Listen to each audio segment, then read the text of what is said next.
closed session to discuss legal issues related to the Tacoma Metro development. We are now going to resume or reconvene and resume with the rest of the items on the agenda.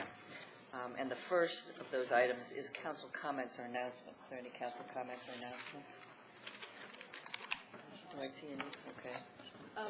On February 15th, we are going to have the pleasure of hosting some folks from Council of Governments who will come and talk with a couple of council members about Affordable Housing Toolkit. And I want the council to know that this is just kind of a planning meeting where we'll be getting there. We'll be starting to work together on having a workshop in Tacoma Park.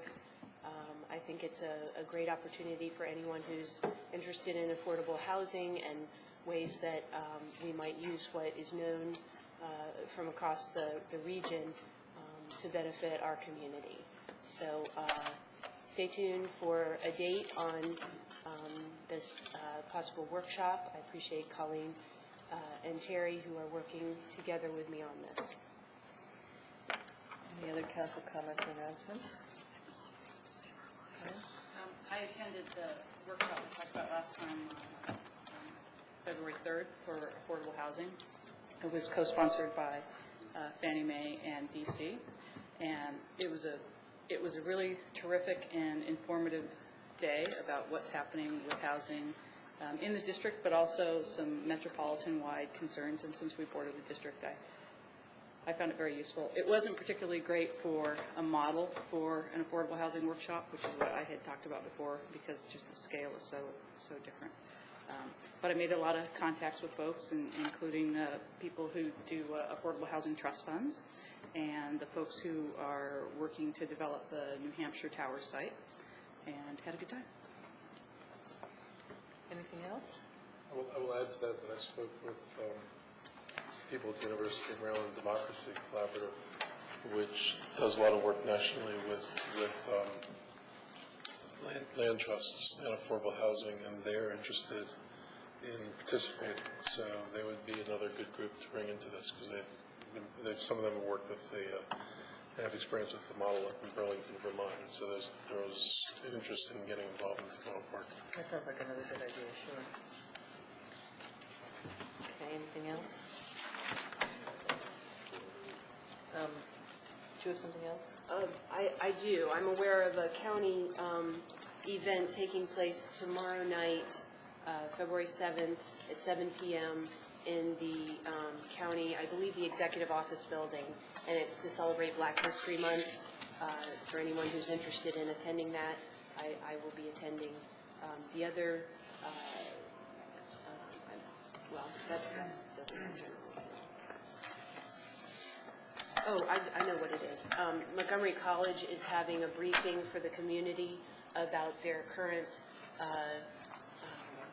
time frame and construction plans around the campus there. It's mainly to do with the work that will happen on King Street and with the bakery. If you've driven by the old giant bakery, it's already started having some demolition work happen, and they will be briefing the community on February 13th at 7 p.m. in the Bliss Room at Montgomery College. So anyone who's interested should attend that. The council will be having a meeting here at 7:30, so that's where I'll be. Okay. All right. Are there any public comments? This is the time for comments on items, except for those in our special session item, which we'll have some opportunity for public comments at that time on that item, and would ask if people would come forward, if they would identify themselves and ask if they could keep their comments to 3 minutes, and I will use the timer on the podium to let you know when your 3 minutes are up. Yes, my name is Mr. Pat Lovelace, 7620 Maple Avenue, Tacoma Park, Ward 4. I got some good news tonight. Tonight, the execution of Mr. Evans has been stayed. We want a stay of execution. We went up to Baltimore Saturday for the demonstration, the rally, to support the stay of execution, to support saving his life. And yes, we read the resolution that we have passed here in our city council to the crowd, and they were very, very supportive. They were very surprised. So, and I was able, and now I am able to literally prove that one person can make a whole heap of difference. I've only been out of the hospital a short time, and only been walking properly less than a week, and eating solid food less than a week. And I still made it up to Baltimore, because a human life means so much to me that we need to do everything we can to save it.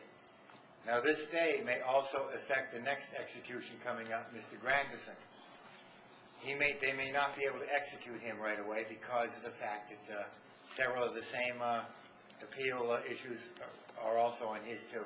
They're appealing the legality of the lethal injection system in the state of Maryland because they're not following their own guidelines. They're also got several other issues, including suppression of mitigating circumstances. They did not allow that in. And yes, we have done it.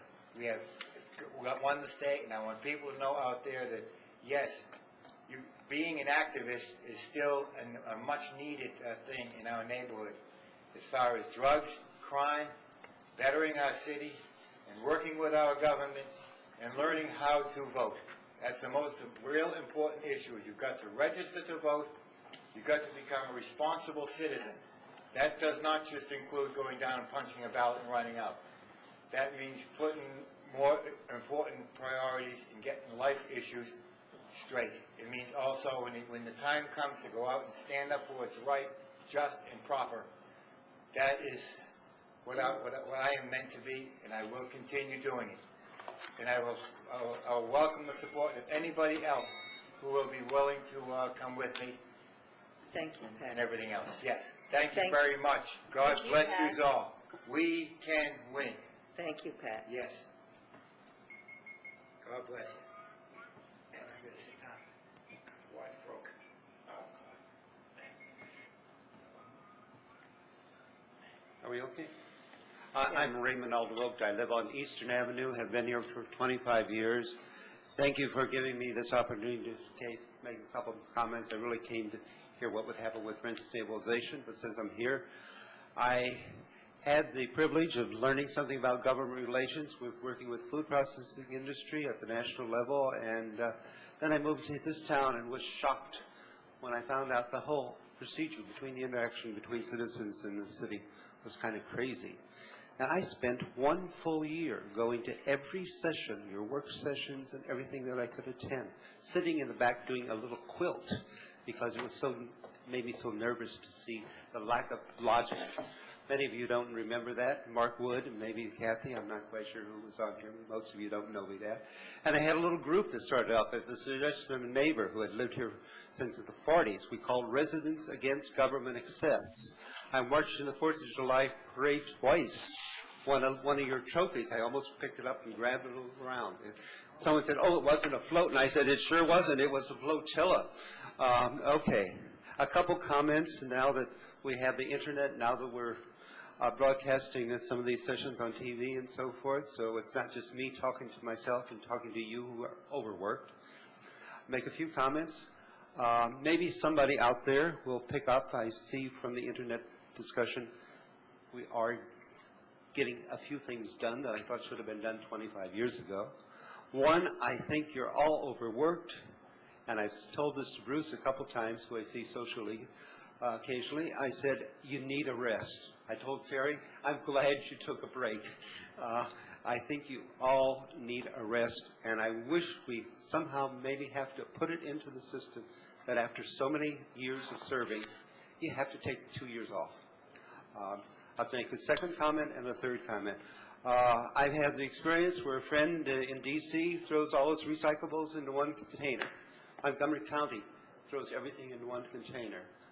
Do we have any committee or any group who can look and see if we still have to separate our trash? I sit down every time I get this load of recycled phone books because they're supposed to be saved and recycled. They come out of different. I sit and tear them up in little magazine size and put it in a mixed paper but I mean separating corrugated cardboard, separating bottles.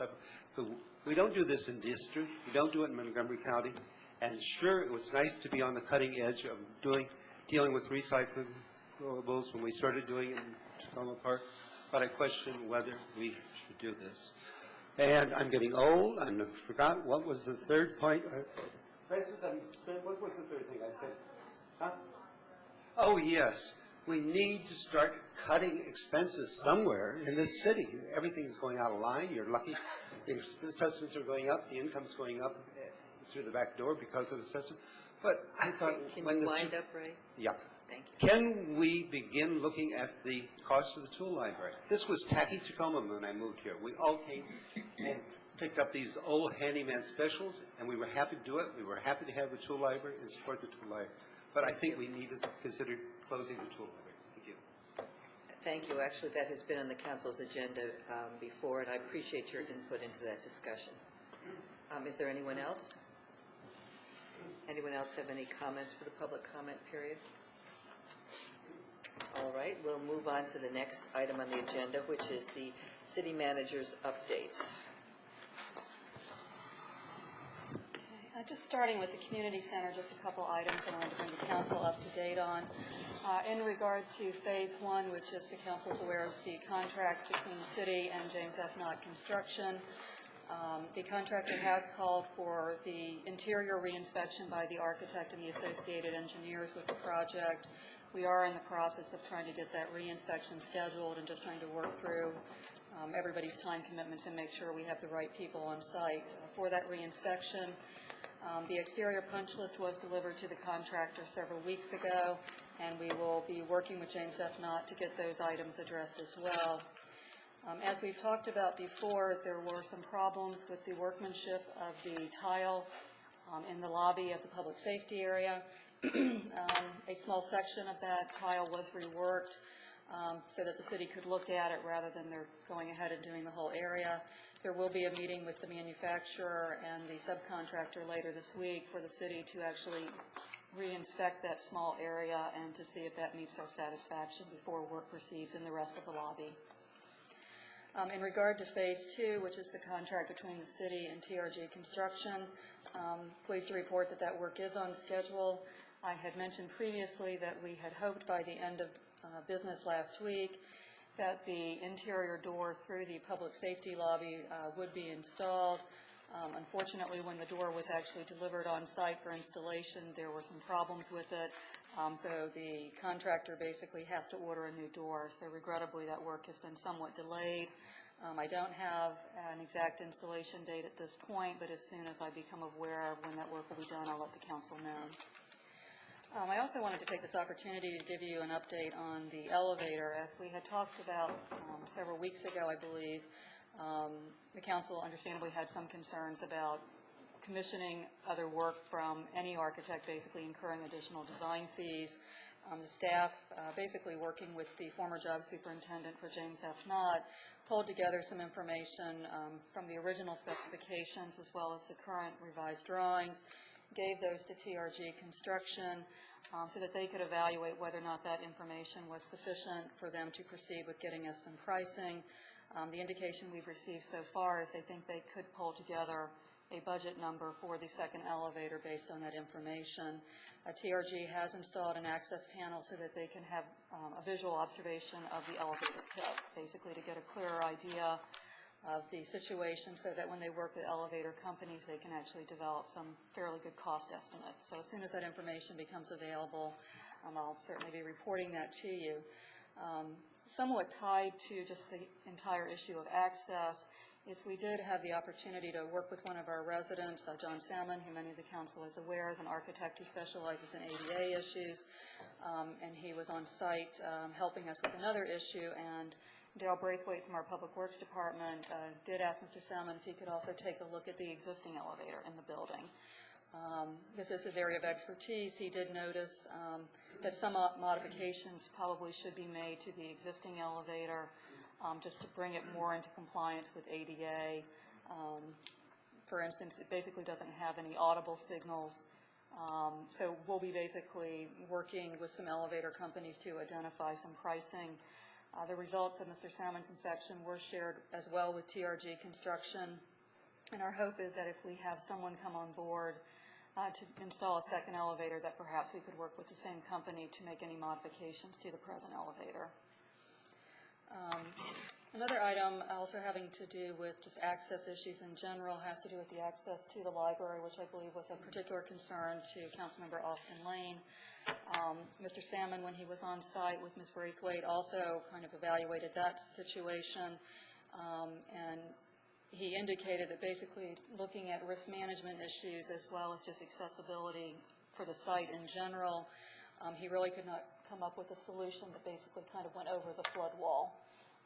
Looking at some of the issues we talked about before, where the ramp would have to be, or even if you did any kind of step system, where that basically would come down on the other side of the wall and how that would impact the travel width, if you will, of the existing walkway adjacent to the library. What he recommended is that whatever access that we're focusing on take into account where parking areas are, bus routes, things of that nature, and his recommendation to Ms. Braithwaite was that the city basically ensure that there is an ADA compliant path going from the Philadelphia Avenue bus stop area and crosswalk basically, throughout the parking lot. That would require, based on his analysis, some rework of the sidewalk ramp and some other modifications to the slope of the area.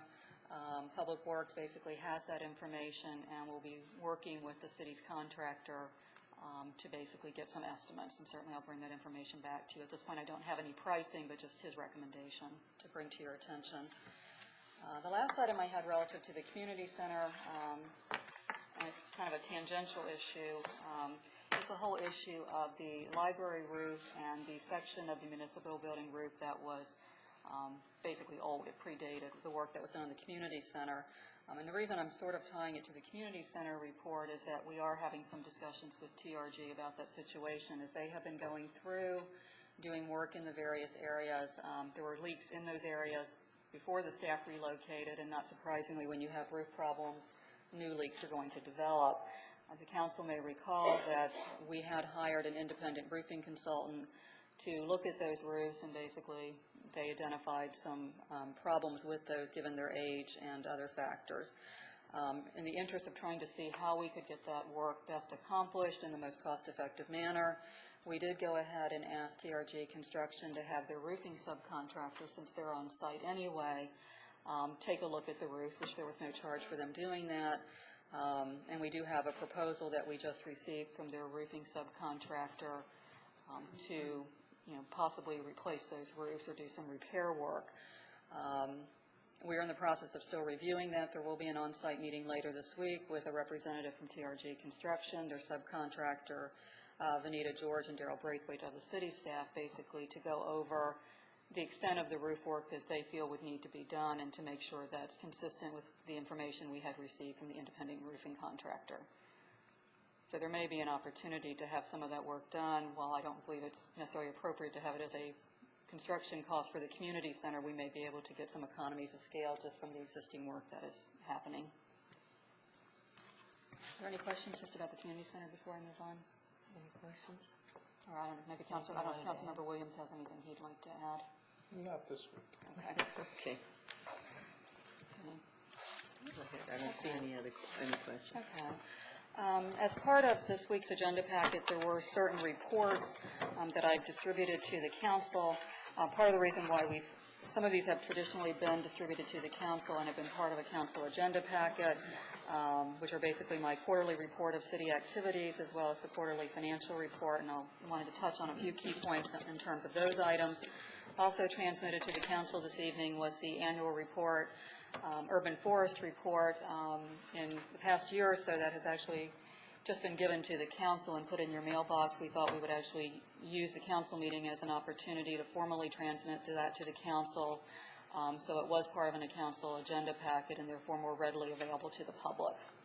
So as there are other reports that we traditionally just give to you in the past, somewhat informally through your mailbox, we will be presenting those to you publicly through the council agenda packet just as a means of enhancing the public's access to the information. And if I could just note that the city manager and I have been talking about ways to help the council operate more efficiently, and the notion that rather than giving verbal updates, that there would be written reports given to the council and made available to the public on a regular basis. And if the council had any questions, for example, on the city manager's quarterly report or the quarterly financial report, you would have the opportunity to ask the city manager those questions. And if there was a long discussion that needed to happen, we'd schedule that at another time. But we are trying to be more efficient with the council's time while also giving you as much or more information and making as much of that as possible available to the public. So there are some, we are working on that. If I may, there are just a couple items that I'd just like to take a few moments just to highlight from both my quarterly update as well as the quarterly financial report.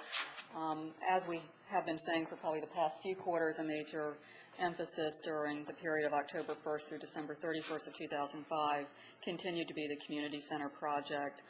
Not only were we trying to wrap up phase 1 during this time, we were also relocating the staff and initiating phase 2, and also providing some assistance with the dedication ceremony. So as you kind of read through this, you probably noted there was the community center county kept cropping up. In keeping with the council's goals of affordable housing, I did just want to highlight one number had to do with the capacity building team and the assistance that was provided to the residents of 8 rental facilities, basically who were looking to form tenants association or to explore their rights under the tenant opportunity to purchase law. What I found kind of staggering, both in terms of the assistance we provided, but also the fact that so many buildings are in the process of being converted, was that through that program we provided assistance to a total of 589 households. During that quarter, obviously the largest number of those households fell within the New Hampshire Towers situation in Ward 6, which will be the subject of some discussion later this evening. Also in kind of keeping with the council's focus on the New Hampshire Avenue corridor, there were a series of focus groups during that time period for those businesses that are located within the Long Branch Tacoma Park Enterprise Zone, basically trying to help those business owners be aware of any type of state and county assistance that might be available to them, as well as to get their input in terms of what they would like to see happen in that corridor. And then the last item, just in terms of the quarterly report I'd like to highlight, is just basically the effort of the police department during that time period to gain accreditation. I think as the council is well aware, but for the benefit of those in the community who may not have been aware of this, is we did have an on-site visit from CALEA, which is the Commission on Accreditation for Law Enforcement Agencies, in the latter part of October. It's a very intensive process, basically, where they talk to staff, have an opportunity for public comment, review a lot of our policies and procedures. And at the conclusion of that visit, we were basically advised that the on-site team had rendered a favorable recommendation to the Commission that the city receive accredited status. That recommendation does require formal review and consideration by the Commission, and that will take place in March of this year. If there's no other questions or comments the council may have about my quarterly report, just wanted to touch very briefly on the financial report for the general fund. We're obviously at the 6-month period at the time this report was rendered. Just in brief, I don't see anything as far as the status of the city's revenues as of December 31st or expenditures that gives me any alarm. We seem to be on pace. One of the questions that has come up in prior council meetings where there's some pedestrian safety related projects or some other items that the council somewhat deferred during the preparation of the FY06 budget. At this point, I'm not sure I'm comfortable saying that it's okay or to give you a green light to go ahead and basically consider those projects. I am in the process of meeting with the department heads and have some additional meetings this week, sitting down with them and reviewing not only some of their requests for the FY07 budget, but also their assessment of where they're at within the current fiscal year, if there's any potential problems that they can foresee of remaining within their budget allocation for 06. And until those meetings are concluded, I feel like the information I have at this point is a little incomplete. At such time as I feel that I can make a recommendation to the council in terms of considering some of those items, I'll work with the mayor to get that scheduled. And unless there's any questions, that would kind of conclude my comments. Joyce, I do have a question on your quarterly report. I appreciate the outreach you have done to Jerry Stocks at Washington Adventist Hospital, and I wonder if that's something that you'll be continuing to do this quarter. Yes, actually, I attempted to reach Mr. Stocks earlier today to kind of get an update on where they were at with the announcement of their site. As the council may recall, Washington Adventist Hospital's original plans called for that site to be announced during the month of February. Mr. Stocks unfortunately was out of the office today. But we have kept in touch and plan to do so as we move forward. They're obviously a major institution in the community. Okay. I look forward to any updates you can provide the council on that. I'll be happy to do so. Are there any other questions? Okay. We will then move on to our special session item. The Deputy Administrator will give us a briefing on what this is.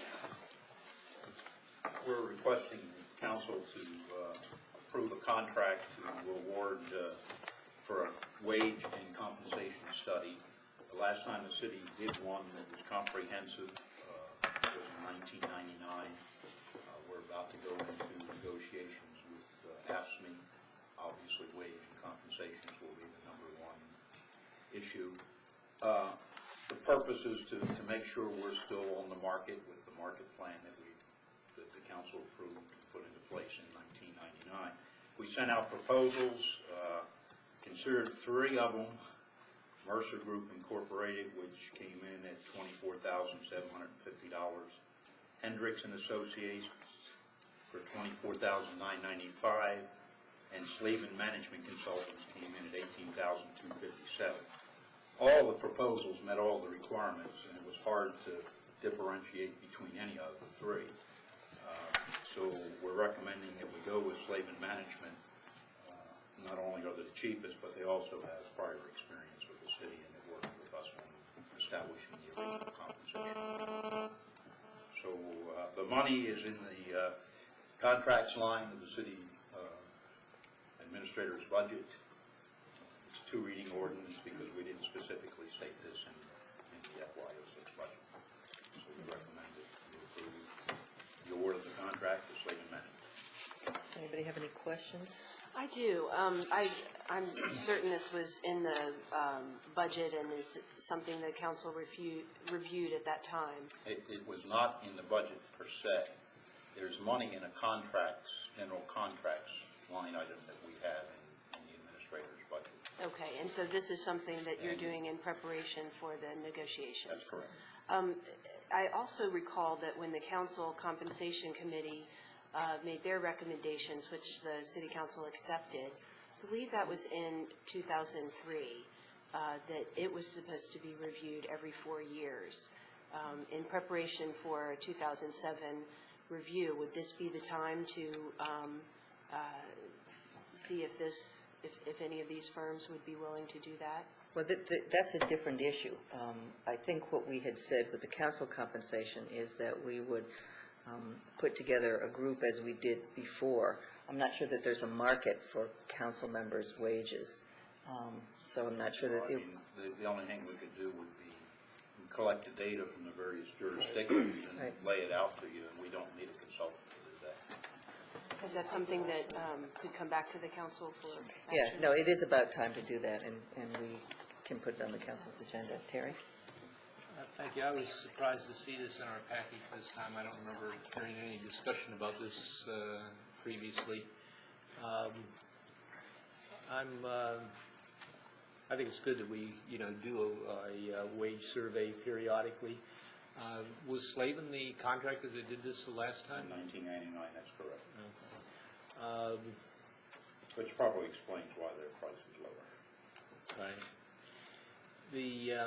I guess what I would like to see, if possible, is a copy of that previous report that they did. Sure, we'll try to find it. With the files packed here, there, and everywhere, I'll do my best to lay my hands on it. That's right, you did just undergo a move here recently.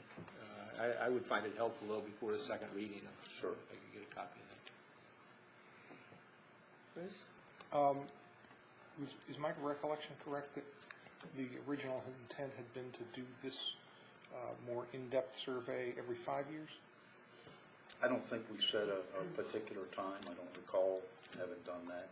We said we would look at it periodically. We've done some informal ones in-house Right, I know that.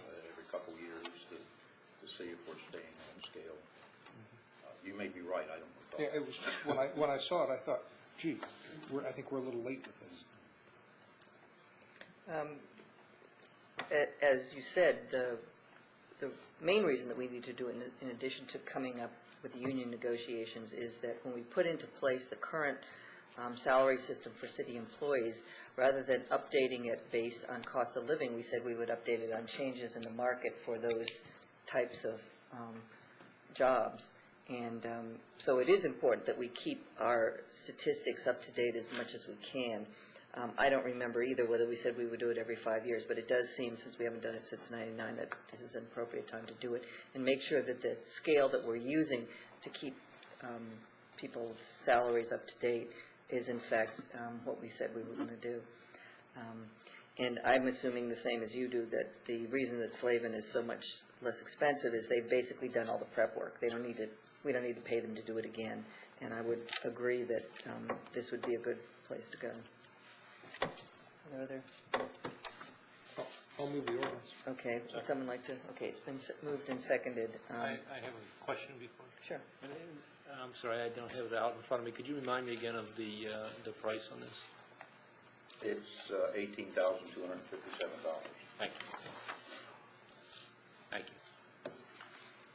Okay, it's been moved and seconded. Are there any additional council comments on this? Any public comments on this? All right, seeing none, this is the first reading of the ordinance. All those in favor, please say aye. Aye. Opposed? Ordinance passes at first reading. And I believe we're going to try and put it on for second reading next week because I know you feel that there's a timeliness issue. Yeah. Thank you. Okay, the next item on the agenda is a discussion of the request from the Community Preservation and Development Corporation. They want a letter of support for the financing for the purchase of Hampshire Towers. Good evening. Joining me this evening at the table are Mr. Jerry Johnson. Hi, it's so bad. Oh, my goodness. Representatives from CPDC, which is Community Preservation Development Corporation. They are the folks that have been selected by the Tenants Association over at Hampshire Towers to work with them in the purchase and the renovation of the property. They are exploring a variety of financing options for that project and are asking for your formal support of the project. You may recall having heard about it a little bit when Montgomery County was here, and you issued a resolution in support of the county's involvement in the project, provided the Tenants Association was supportive of that. CPDC is the organization that the county has been very supportive of and will be working with in this as this project progresses. And with that, I'm going to turn it over to them, and they can give you kind of an overview of what they're looking at doing. Great. I'm Jerry Joseph. I was here, I don't know how many months ago it was, along with representatives from the Tenant Association and the county, seeking your support at that time. This is Sean DeBernie, who is the development officer, will be working on the project for us.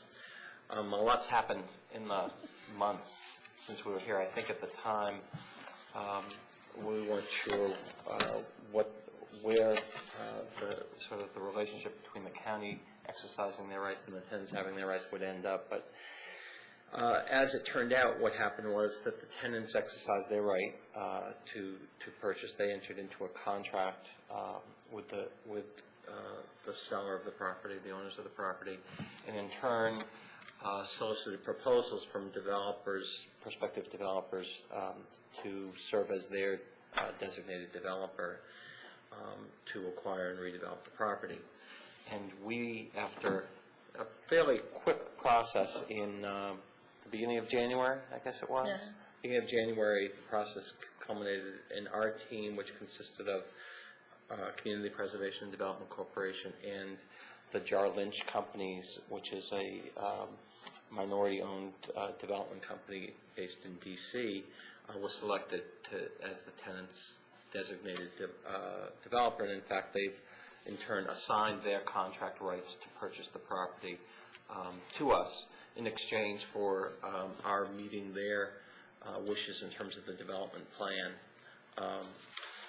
Specifically, the tenants were interested in a plan that would involve dividing the property basically into two, into having a condominium building and a rental building. And our team, the way our team is working is Community Preservation Development Corporation is the lead entity that will develop the rental building, which will be the building that's closest to New Hampshire Avenue. 7401. 7401. And 7333, which is the building in the rear, will be converted to condominiums. And the Jarvinge companies will have the primary role in that development. And we've also brought in a private equity investor who will be providing the equity for that transaction. There's a lot of pieces, and I don't want to go into all the detail yet, but at this point, but basically there's the agreement calls for a pricing schedule that is a discounted pricing schedule for existing tenants, so the tenants who are in the property now have a right to buy units at well below market value, and then we also have an agreement that will limit the rent increases that will be allowed on the rental building to a level that will be below what we believe will be allowed under the rent stabilization. Once we get through the capital improvements, I think our rent ceilings will be a lot higher than the rents that we are agreeing to charge to quote insiders, existing tenants. So the plan is that the rental building, which is what we're here to talk about, will be funded with tax-exempt bonds and low-income housing tax credits, and we've also got a $7 million commitment from the county to underwrite that as well. And there's also funds coming from the condo development that we're using to cross-subsidize so that we can spend somewhere in the area of about $50,000 or $60,000 a unit in renovations in the building. Similar levels of renovation will be happening in the condo building, and those will be sold. And we expect that for the most part, again, all the sales will go to all the residents of the buildings. And there's a commitment that anybody who chooses to stay either as a renter or a buyer will have that opportunity. So we're going to have some shuffling back and forth of people from the rental building who want to buy condos and people from the condo building who want to be rentals, but hopefully in the end it will all work itself through. So that brings us to why we're here. So Shalinda, maybe you can talk about that part. Yes, Jerry mentioned that we're applying for tax-exempt bond financing, 4% credits through CDA, Maryland State Department. And as a part of the application, we are required to get a letter of support from the local jurisdiction, being the city of Tacoma Park, in order to proceed with the project. So we're coming before you to present the project and hopefully to obtain your support in us moving forward, then also applying for tax-exempt bond and 4% credits on the rental building. A couple of things in terms of time frame. We are on a timeline to acquire the property on February 15th, which is a week from Wednesday. So it's a very quick timeline. Now, we don't need we have bridge financing lined up to pay for the acquisition. So our plan is we're going to be acquiring this on February 15th. There was a discounted purchase price that was negotiated with the seller if the transaction could happen by February 15th. So there's about $1.5 million discount on the price, and the tenants were very much were driven in their decision to make sure that someone could make that purchase happen because they wanted the property to be brought into new ownership sooner rather than later. The contract actually, we could, if we missed that date, could go as late as August, but we're lined up and ready to go with the initial acquisition. and then there'll be a period of time from when we acquire to the time at which we've got the condominium regime approved for the condo building, and we have all the financing lined up for the rental building. We expect that will be sometime late summer, early fall, when we'll close on the financing and begin the full renovation program of the buildings. So what the time frame, though, why we need to be applying for and getting an inducement resolution from a CDA within 60 days of the date that we have the initial acquisition, in order to preserve the maximum amount of tax credits that we're applying for. So that results in the urgency of getting this application in and coming to you at this point and seeking your letter of support. We'll stop there. Are there any tenants from the building that wanted to speak to this issue also? Do we have any of the tenants from the building who are here? Okay. I don't know, did you have anything you wanted to bring to us, Doug? Yes, very exciting prospect here, and I think that particularly the part with the condo conversion, it's going to bring a lot of stability to the entire neighborhood and improve the security, I think, for all residents, not only those living there now, but the people across the street and the neighborhoods going back into that part of the city. I just had a couple of questions, and one was, what happens to the existing tenants during the renovation process? Our plan is to do a renovation in place, so that what we will do is, in the period between now and when we when we start the renovation, we expect that through just natural turnover, that we'll end up with enough vacancy so that the way we plan to do this is to create what is in effect a suite of hospitality units on one floor. So while a floor is being renovated, people are moved to those hospitality units, the floor is renovated, and then moved back to their units. So all the renovations, no one will have to move off-site. There will be people being moved on-site from unit to unit.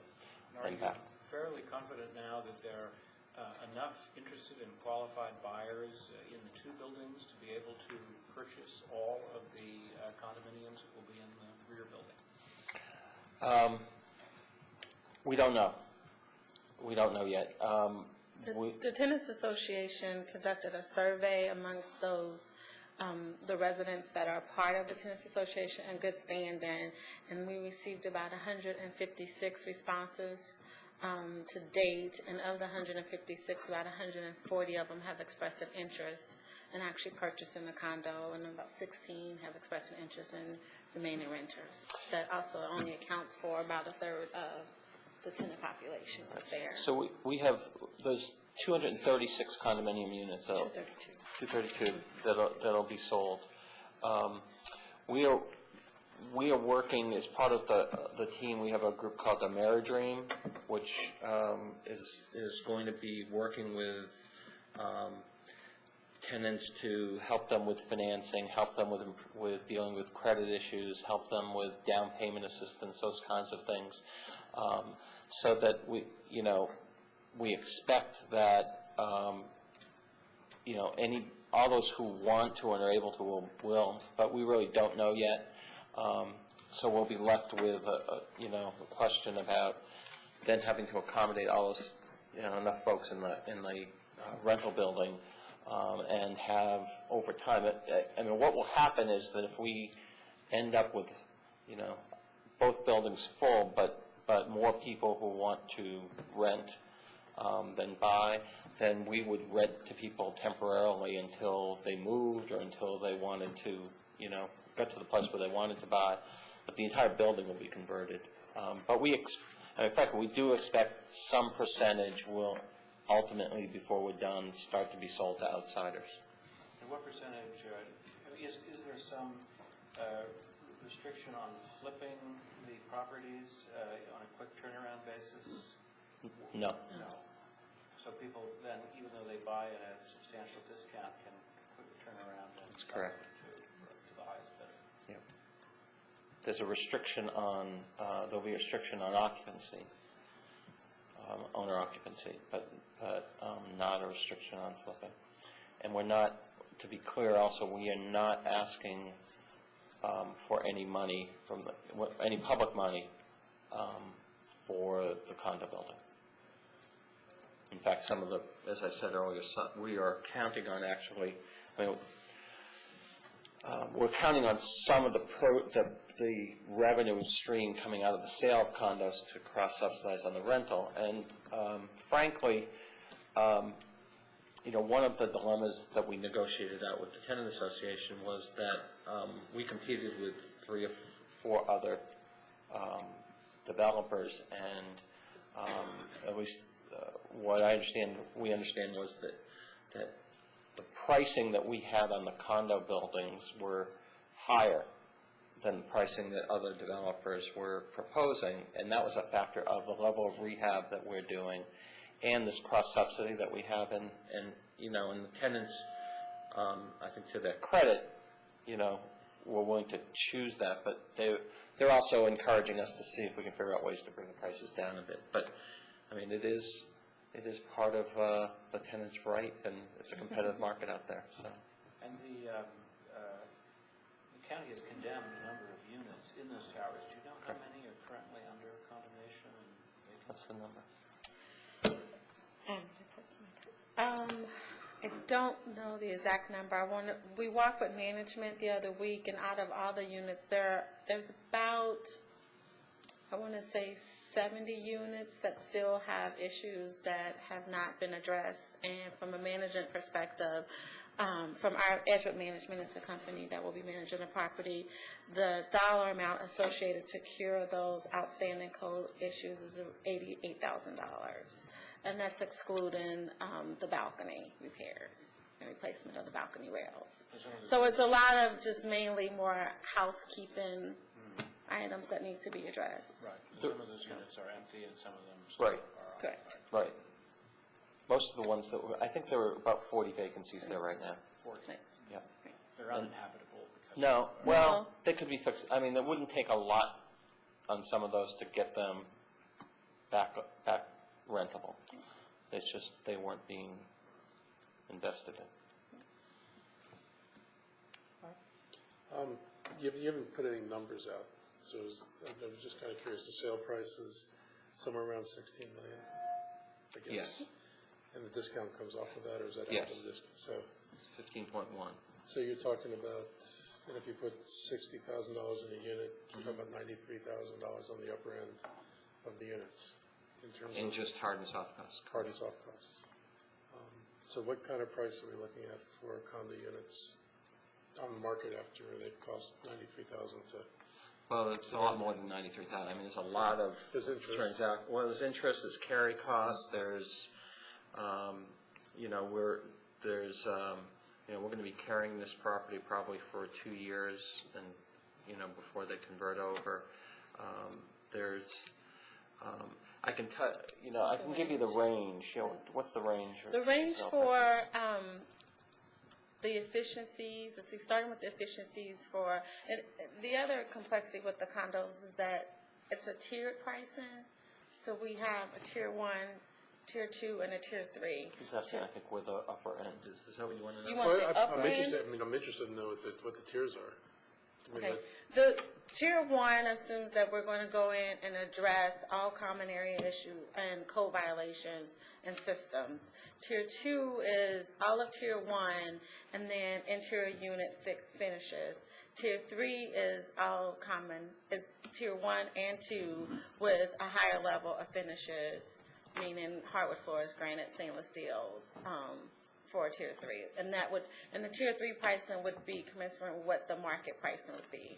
For tier 1 pricing, the efficiencies are around $107,000, with the 3 bedrooms as high as, I think it's about $167,000 for 3 bedrooms. On the tier 3, the efficiencies are running about $157,000, with the 3 bedrooms running around $257,000, $60,000. And how are you going to apportion them between tier 1, 2, and 3? I mean, how many units are going to go as threes? Is that tenant choice? It's tenant choice. It's tenant choice. And is there a reason, other than that you don't have to, that there was not a consideration made to looking at ways of retaining more long-term affordability in some of the sale units? It was what the tenants wanted, and they controlled it. They were the third. They controlled they were the ones that had the right to purchase the property. They were the ones that were we negotiated with in terms of what the they negotiated for developers who they negotiated with and responded to their fee, but that was part of the ground rules, that the condo building was going to be made available for sale without resale restrictions. Thank you. I wonder if you could tell me what percentage of the units are currently occupied or rented? Right now, Right. the current is to 93, 7% vacancy, 93% occupied. One building they have, as of the December rent roll, there was 19 vacant units in one building, 26 vacant units in another building. Since that time, from January up and through February, they have about 11 expected potential applicants or new residents moving into the property. Okay. Thank you. The other question I had is how many of the condo units are you going to have to sell at market rate to be able to make your finances work? I mean, that had to be a big part of your calculation. Well, when like I said earlier, our partner is the principal involved on the financing for the condo deal. We have a minority interest in that. I think the best way to answer that question is to say that we can, if they all got sold to insiders, we can make the deal work. Certainly the profitability gets better. Sure. If nobody rents. Right. Nobody buys. Right. And we've got we have a private investor that's helping underwrite it, that's looking for a return, and his return will get larger or small depending on that. But, there's a commitment to, again, first commitment is to the residents there. Right. And what I'm looking at is, a lot of low-income residents in the city. And if, in fact, there are not tenants of those buildings that are interested in buying those units, is there any way to protect some of those units to open them for sale to low-income residents at the lower price who aren't currently tenants of that building? And maybe use a lottery system or something to not without subsidies. Not without subsidies. If we had a source of other subsidy which we're not seeking, but if we had a source of other subsidy to write down the cost to below market, yes. But at this point, we're not seeking public subsidy for that, and we are, we're taking. Are you getting public subsidy for the rental building? For the rental building. Well, I'm saying for the tenants now that are buying condos. Right. We're not getting any public subsidy for the tenants. You're subsidizing that through the sale of other units of the condos. It's self-funding. It's self-funding. And in fact, as I said earlier, it's not only self-funding, but we believe it'll generate enough proceeds so that we can cross-subsidize on the rental to make sure that we have enough resources to do the rental. Right. All I was asking is if the participation in that program is so low, right, it ends up being very low, then rather than there be an excess of profit, that maybe that would be something that would be able to buy down the price for people who are not currently tenants of the building. I couldn't speak to our ability to do that at this point.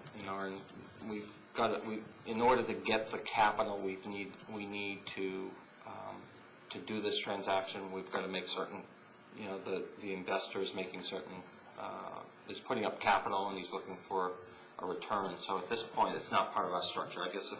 Yeah, and I wasn't suggesting that we take return away from the investor. Right. I was just suggesting that we cap it at a level that he's already anticipating might happen.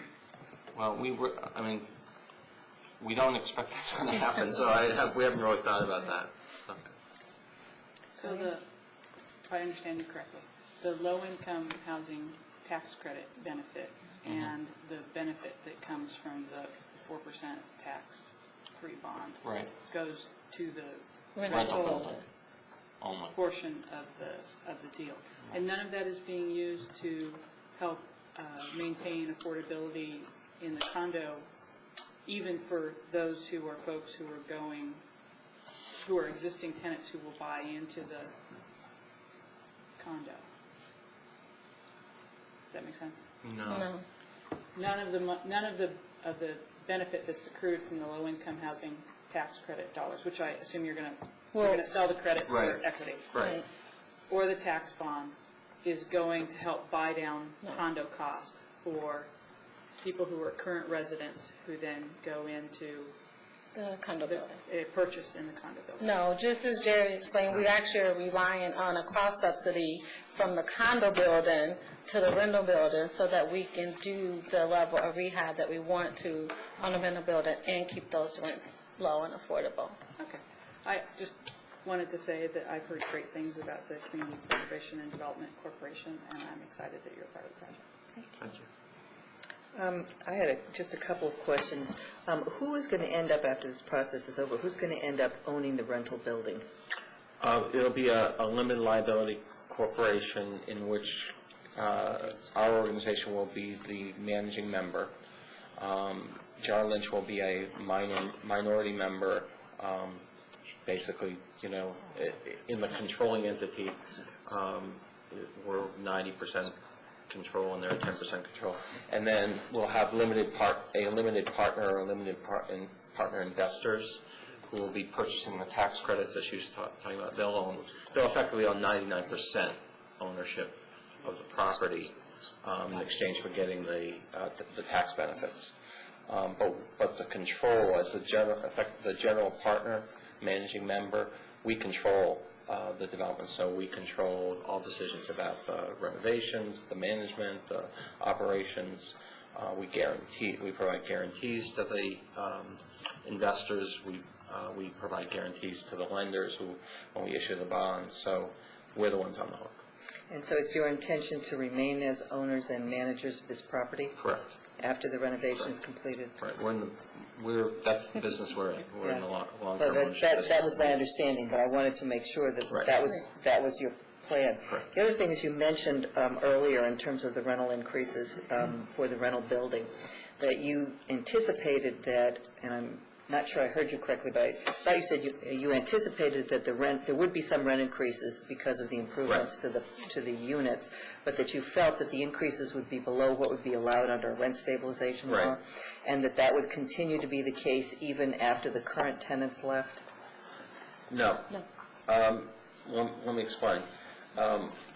We think, as we're trying to understand the whole rent stabilization process, but after having met with Sarah and other folks in that department, we think given the kinds of rehab and the level of rehab, we'll be able to establish a ceiling rent. Tell me when I'm messing up here. You're essentially going to go through a capital improvement process. Exactly. And then that would establish a ceiling rent. Okay. But overriding those ceiling rents we believe will also be higher than the low-income housing tax credit rent, which will be 60% of median or less, affordable to 60% of median or less. We have an agreement with the existing residents that we will limit their rent increase to a state's rent increase that falls below both those limits. So we will always be below, but when those units turn over, we will have the opportunity to bring it up to the tax credit limited rent, which we think will still be below the rent ceiling because of the level of capital improvements we're doing. Okay. I understand that now. Did you want to comment on that? Yeah, because of the way that you're financing this, are you going to have income restrictions on the tenants who come in. On the rental. On the rental. 60% of median, well, actually, under the funding we have from the county, they're requiring 50% of the rental be it to rent to people at 50% of median or less, and the other 50 at 60% of median or less. So the rental building will be, at least for 40 years, restricted to people at under 60%, half under 60 and half under 50. That's the term of the tax credit period we're going to be limited to. And do you know what the numbers are for the county median at this point? I can get you that, but I don't. Off the top of your head, yeah. Well, Is this you're talking about County median income, yeah. well, you're in the Washington SMSA, so I can tell you offhand for a family of 4, 89,300. it's 89. 89,300. 300 is a family of 4, so 50% of that would be a family. 45,000. Yeah. Any opportunities for small retail in that area? We're big on small retail. Well, there are a few retail establishments in the building already. There's a dentist's office, there's a tax business, and there's a beauty salon. No place to eat. No place to eat. But we actually would like to talk. We haven't really thought through all of the options on the site on a short time frame, but we would like to do some site planning and thinking about other things that could be done. One thing that at some point in the future we would like to talk to you some more about is the community center, which is right in front, and how, You can buy it and turn it into a stadium. That stadium. Yeah. Well, actually, no, but our partner happens to be an Olympic medalist, and he has done a lot of work with recreation centers in D.C. And redeveloping recreation centers in D.C. And we may come back to you at some point in the future with sort of some ideas about the recreation center and how we could make it more dynamic, and we'd like it to be more integrated, obviously, with the with the development there. We're including in our development plan the building of community space in the rental building, a computer learning center, other facilities for residents, and more services and programs for residents around job training and after-school programs for kids and those kinds of things. And the link with the rec center makes a lot of sense for us to think about. So, Excellent. Well, I'd certainly like to move that we provide the letter of support. Yep. Second. Yeah, I mean, I think, I'm not sure we need a formal resolution, do we? Or we have to at some point. A letter will work, and I don't know if you can take any formal action. I don't think we can, since we've advertised it as a work session. But we have a draft letter that will work for the financing package, and with your permission, we'll prepare that for the mayor's signature. Okay, my sense is that we don't need a formal resolution, that the council's direction, essentially to the city manager, would be sufficient. If the council is agreeable to that, I'm getting the sense that yes, they are. Okay. Well, and I certainly appreciate your coming and explaining that all to us. I think it's been very helpful, and I certainly welcome your working with the tenants in that project. no, I think it's going to be a very exciting project, and I think we're going to make a major investment in those buildings, so I think it'll have a dramatic, positive impact. So, look forward to working with you. Thank you. Thank you. The next item on the agenda is another housing issue, with many of those this evening, is a discussion with Montgomery Housing Partnership they have a proposal for a pilot, payment in lieu of taxes. Joining us this evening is Sharon Anderson and Robert Golden. Here he is. Sharon is the Director of Real Estate and Neighborhood Development with MHP Montgomery Housing Partnership. Rob is the President. We submitted a request for a pilot agreement in support of the purchase of 3 properties that they have entered into an agreement with in Tacoma Park. I've included the addresses on the back page of their fiscal impact. If you recall from past discussions regarding a pilot, a nonprofit housing agency is eligible to receive a pilot, presuming that that is their primary function and that they are eligible for that pilot as long as that is their primary purpose. The MHP has requested a 10-year graduated pilot payment for these 3 properties in order to help with the acquisition, renovation, and continued operation of the facilities as affordable rental housing. And with that, I'm going to turn it over to Rob for more detail. Thank you. Good evening, everyone. I think as many of you all know, Montgomery Housing Partnership is a private nonprofit group.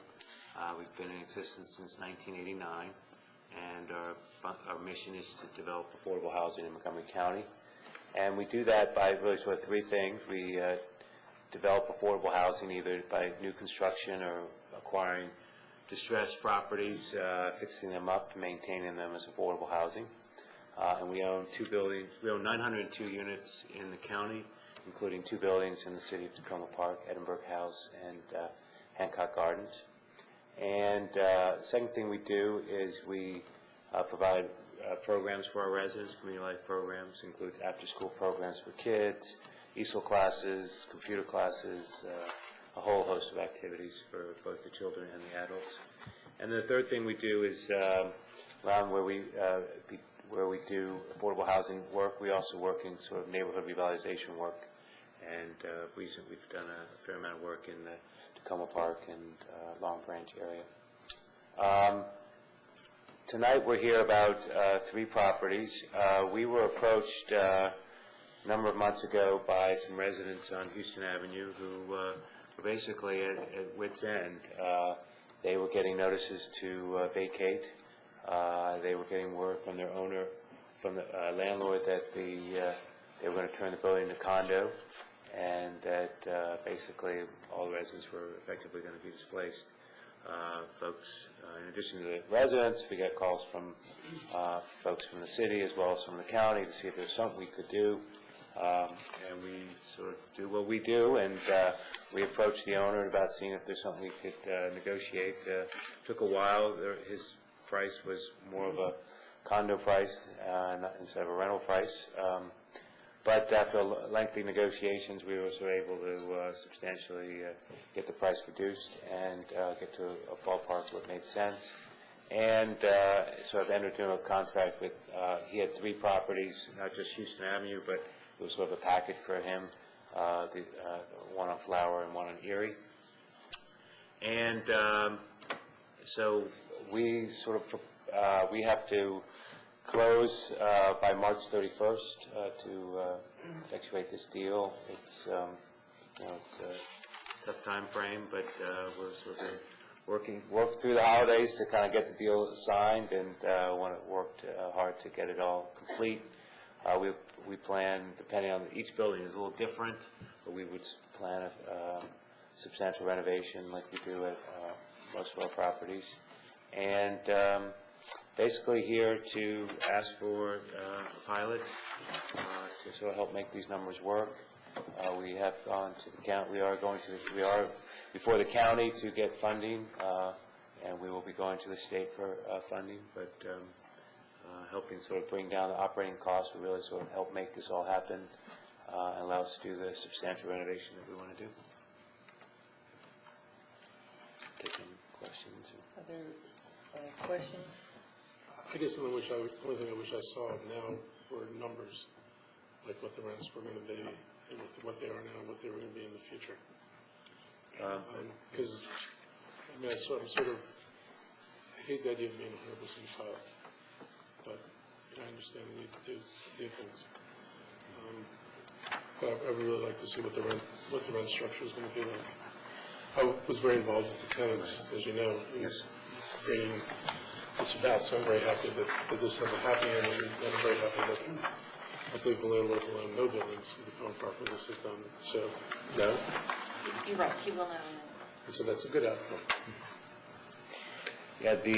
Yeah, I think we've staged this as we had discussions with Sarah that, it would be 100% at first, and then we would sort of graduate that down, and really allow us an opportunity for us to stabilize the property, stabilize the financing, so make this happen.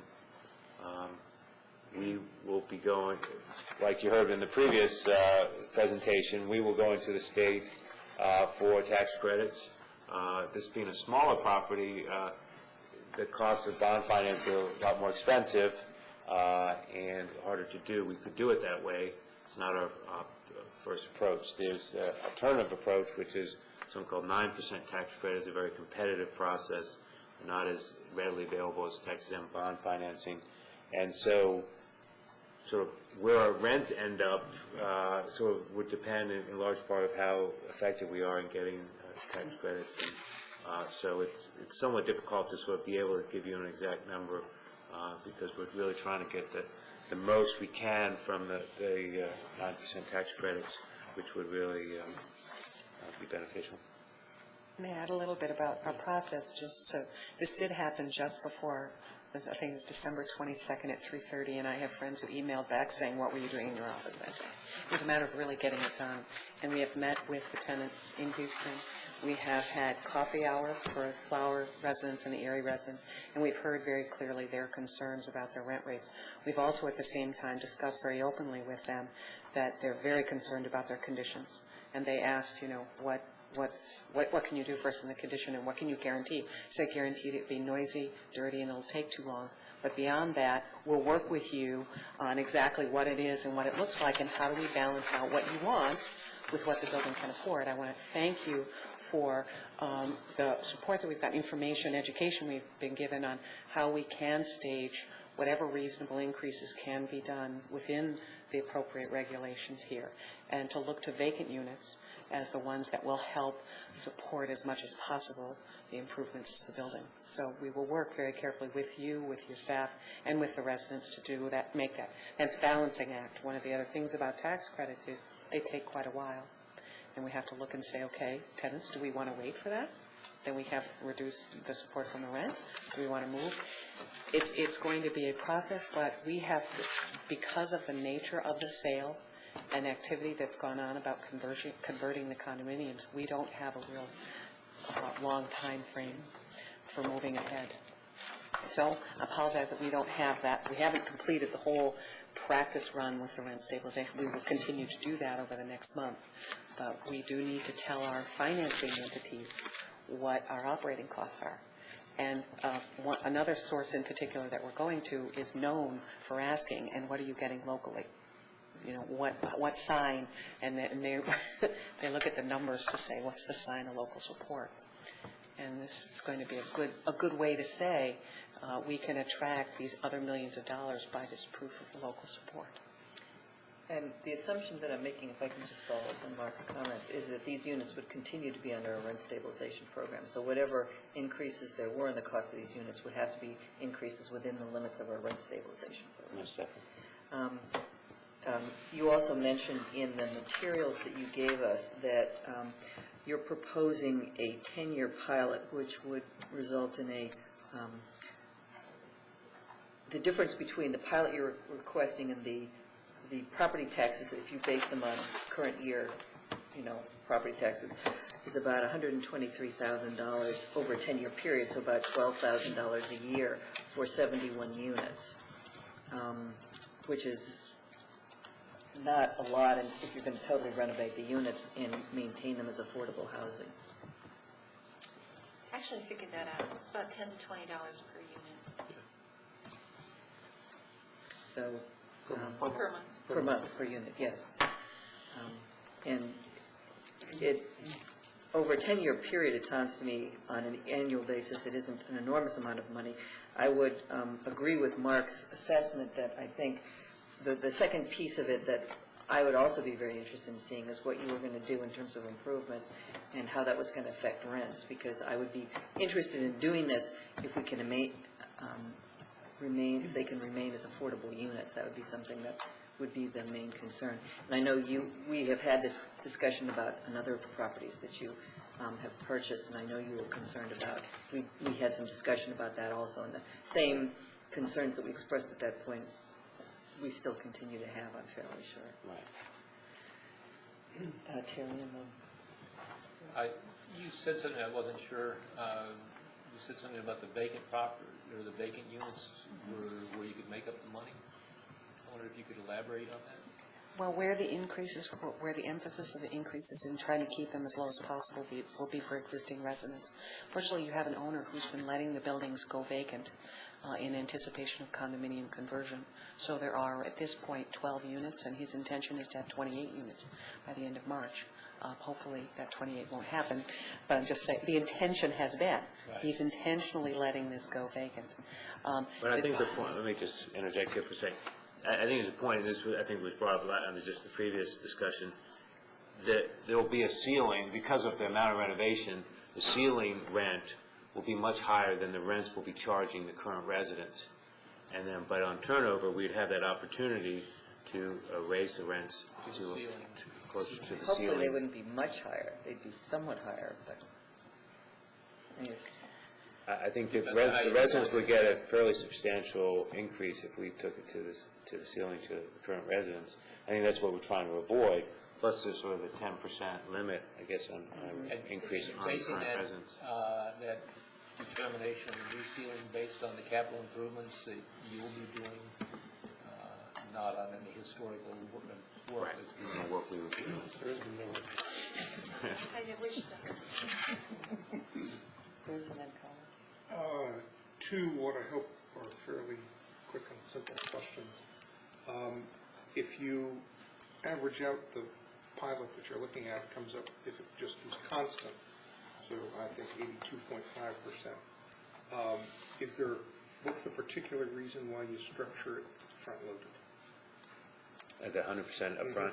I think it's, or just going to that, so what we just were talking about, as turnover occurs, we can raise the rents, and therefore the need for the pilot would decrease over time, and we sort of get, and so we're trying to sort of take advantage of the fact that we're not raising the rents up front as high, and then we can get more income later, and so the need would decrease over time. Okay. And the reason, I was just trying to go through in my own mind, the reason why the pilot is a percentage rather than a dollar figure, thinking about where the, what the taxes would be in the future, and that's essentially tied in a rental property to the income stream, which sets the value for the assessments, right? So that whatever is happening, it's not like if it was, the first thought I had was, gee, if we took the present value of that and said, okay, it's a dollar figure rather than the percentage, wouldn't that kind of help us but help the process in the beginning? But I don't think it would make that much difference because the rents wouldn't go up that quickly, and therefore the assessed value wouldn't go up that quickly, and therefore the tax revenues wouldn't go up that quickly. It wouldn't change that. In theory, yes. Practice, how state assesses these properties is sort of a wonder to us at times, especially affordable properties, and there's been sort of questions around that. But and it's all over the lot, or they assess them higher, or they assess them they don't take into effect at times, at least it's our argument, that they don't take into account our actual operating expenses, and they tend to see the great values. They take a sales approach, and they're supposed to take a rental approach. Right. And it's just hard for them to get beyond the fact that there is this sales approach, and there's these sales that sort of go out there, and that we, because of our charge and we have documents that sort of stipulate that we will not charge more than X rents and et cetera, they can't get beyond that. Okay, so that if we were to say a dollar value then rather than a percentage value on the pilot based on present value, the potential is that there could be a real downside for you because of the way the state assesses, even though they're not supposed to assess that. If I recall correctly, the state will be going through and be assessing this area next year. Yes. So there is that anticipatory. So that the percentage actually might be less of a protection for you than the dollar value would be, because you're anticipating that future increases may go, that the future, that the assessment may go up, and your taxes may go up, right? Okay. I was actually approaching it from the flip side of that coin. Well, no, I think what they're asking for is reasonable, and it doesn't sort of hit us in the out years with, bigger. I was trying to give them help while protecting the other taxpaying citizens of the city. Well, we can talk about which way this goes, but this might be more help. In the letter, minor thing, in the letter that you wrote, in the first paragraph, TC members are. Yeah, you said 50 and 50 instead of 75 and 50. Is that it? Oh, okay. Are there other questions? If we're going to put forth letters, we should. Yes. Sorry about that. This is going to need to come back because we're going to need to have a formal agreement with them. If the council is agreeable to this as a proposal, then this will come back to us as a formal agreement for a payment in lieu of taxes. I just think it's more theoretical information on where you think rents go, and including limits, and even to the extent of, what households would find that, for example, affordable 30% limit. Like if you project your full value rent with full valuable, it might be X. What does that translate into in terms of households that would be able to afford it? I'll get you something. I mean, one of the things we were talking to Sarah about, and I don't know how reasonable, doable it is, but on some of our properties, we've gotten, project-based Section 8, which sort of protects, for a few of the units, sort of protect, and we've given it to the residents with the lowest of incomes to protect them, so that we could do this substantial renovation, and a rent increase would not be harmful to them. They would just pay 30% of their income towards rent. Those are hard to come by these days, but I would argue the city should have a, from a resource standpoint, might argue to the county or to the HSC that, they have an important project or a certain allocation from the city. But I would just say that the city discussed this.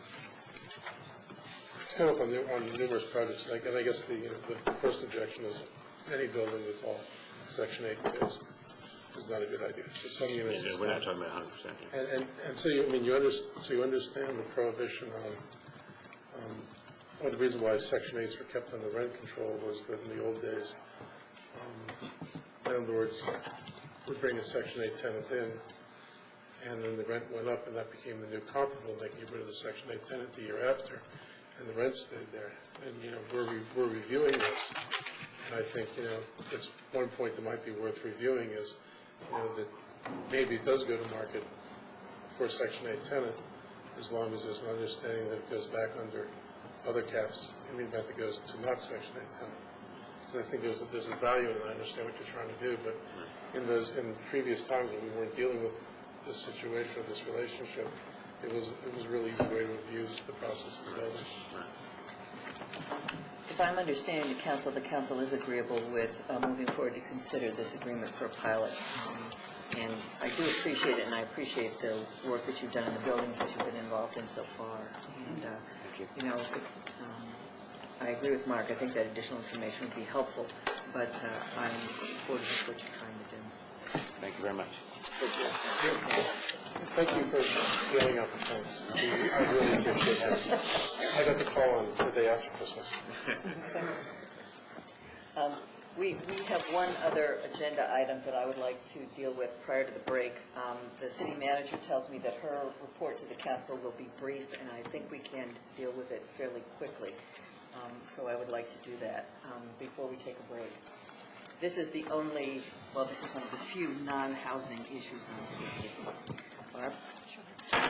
In recent weeks, there's obviously been considerable discussion about the Metropolitan Branch Trail project, and as I had indicated to the council several weeks ago, I thought it would be appropriate, given the interest that has been expressed and some concerns that have been raised, that I basically kind of report back on this issue in a public setting, so that rather than just doing it in writing, others who might be watching this meeting would have an opportunity to hear the same information I'm giving you this evening. In the interest of time, I will just kind of hit on some of the key points that were included in the agenda packet. And maybe you should say that there is a memo from you to the council Correct. included in the agenda packet. Yeah, and I believe there are also probably some extra copies put out by the clerk's office in the display against the wall. As the council is aware, Montgomery County included $80,000 in its CIP for the portion of the Metropolitan Branch Trail that runs through Tacoma Park. In discussions in early 2005, it was anticipated that the county would actually be giving us the $80,000 in grant funds. And the resolution that was adopted by the council, as you read through it, basically contemplates that financial arrangement. Over time, basically, that financial arrangement shifted. The county included those funds in their CIP, and it essentially was a county project rather than the city being the recipient of grant funds. As I noted in the memo, there was no subsequent resolution that was presented to the city council by staff reflecting this change. And I think in retrospect that was an error on the staff's part and probably caused some unnecessary confusion about how this project was being contracted out and basically being overseen. And for that I apologize to the council. The county subsequently entered into a contract with the Conservation Corps, and basically the Conservation Corps issued a number of contracts to subcontractors for the various work, the landscaping, the paving, and activities of that nature. In terms of the scope of that work being performed by the Conservation Corps, there have been a number of issues that have been raised and have been of concern. One has to do with the actual width of the trail itself, which was to basically be, for the most part, 8 feet along the section of the trail in Tacoma Park. Attached to the memo that was included in the agenda packet are some measurements that were taken by staff, basically at 10 feet everywhere along the section of the trail. And as the council can see from that, those statistics, basically the trail width to varying degrees basically did exceed 8 feet. There was both city staff and contractors on site at the time of the paving operation. Measurements were taken, and basically during the process of rolling or compressing the asphalt, what had been a perfect 8-foot trail basically got pushed or compressed, if you will, beyond the 8 feet that was basically dictated by the resolution. So there certainly were efforts, I think, by both the contractor as well as staff to make sure it was 8 feet. It was just simply a matter of as it was rolled, it basically went beyond those boundaries. The other issue that there's been some considerable discussion about had to do with the narrowing of the trail in a section of some hardwood trees.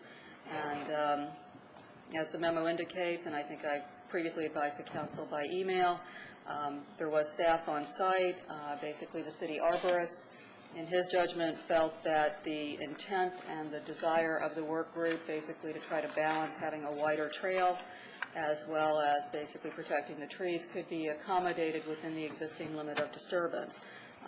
That is obviously not what is specified in the resolution. In terms of kind of where we can go from here, the staff has had some discussions with the Conservation Corps as basically the entity who hired the paving company, and basically the Conservation Corps has indicated that should it be the city's desire that basically it can essentially trim the asphalt accordingly to basically bring it back within the parameters that were set forth in the resolution. In discussing this issue with the city arborist, obviously, you can't predict everything that happens with trees. There is obviously a chance that there could be some minimal disturbance to the trees, but basically the Conservation Corps has indicated that they could make arrangements to have the asphalt trimmed. I'm sure one of the questions that I did not address in the memo that the council may have is any cost associated with trimming the asphalt. There are still some issues to be discussed, but there was a contingency basically for this project, and I have no reason to believe that any cost associated with trimming the asphalt can't be accommodated within the $80,000 of funding that is included in the county CIP. Some other work that just remains to be done, and I'll just hit on the more significant items, with the contract through Montgomery County or their project is basically planting of trees and other landscaping, as well as basically the installation of a split rail or similar type fence between the trail and the street, which is one of the also items that is outlined in the resolution. Because of where the project is located, there does need to be a historic area work permit to be obtained for that fence to be installed, and the staff would anticipate that would be done in the near future. Some other items, some of which have been brought up publicly, some which have not, has to do with the additional speed table to be installed on Tacoma Avenue. This was mentioned basically as a traffic calming measure in the resolution because it is not strictly a trail expense. It is not something that could be paid for out of either of Montgomery County funds or the state grant that the city received. The Public Works Department is in the process of just putting together some cost estimates for that speed table. And my assumption at this point is we would include funding for its installation in the Public Works Department budget for FY07. Certainly, if the council has a desire for that work to proceed sooner than that, we can bring that cost forward and talk about how that could be funded. The other item that has been, I guess, a subject of some discussion has to do with the utility pole, and it's being relocated. There was some discussion about this, I think, by the work group as well as in the materials. It was not specifically mentioned in the resolution. We obviously don't control the location of a utility pole. We have been trying for some time to get permission from the utility company to get that moved. With Ms. Braithwaite basically assuming the directorship of the Public Works Department, we're going to try to see if she's got better contacts than perhaps we've utilized in the past, and she's in the process of seeing what can be done. I would note that there are warning markers and signage that were installed in conjunction with the first phase of the project. Those markers remain in place, so hopefully they do provide some signal, if you will, to particularly cyclists that that pole is coming up ahead. So that's basically, I guess, the information that I wanted to share with the council and also with the community. Certainly, if there's any questions, I'd be happy to answer them. I appreciate the public report the city manager has made and the care with which she has addressed our concerns. I don't see any need to dwell on issues further. I move that we accept the city manager's report and direct her to complete the trail as indicated in the resolution and the county work permit. I'll second that. Okay. Is there any objection on the council to basically doing as the city manager recommends? And The only caveat would be, I thought that one of the suggestions that Francis Phipps had made in the email was rather than trimming the whole thing back to 7 feet, that it might be possible to do 2 scallops around the tree, which would leave more of the trail a little bit wider. And it seems to me that if we can accommodate the trees and instead of taking the whole stretch back to 7, if we can just do the curb cuts around it, if that's feasible, I'd be happy to do that. If I may, the resolution actually specifies that in general the width of the trail should be 8 feet. So in the absence of any direction from the council to the contrary, it would be trimmed back to 8 feet, and the only area that would be narrowed would be the one section that is in front of the hardwood trees or adjacent to that. 2 sections. Okay, and that's the understanding? That's what I was referencing, yeah. Okay, so the understanding is that the council wishes to have the trail conform with the specifications that were in the resolution that we passed sometime last year. I don't remember exactly. Last March, about a year ago. Is the council agreeable to that? Yeah, with the understanding that it's 2 areas for the trees. Yes, there's 2 areas for the trees, right. The city manager, I think, understands that. So I think we are in agreement with that, and the city manager will proceed with that. At this point, the council will take a brief recess, and we will come back to consider the final 2 items regarding rent stabilization.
two rent stabilization items. I'm assuming that the other council members will be returning shortly because I don't know where they are.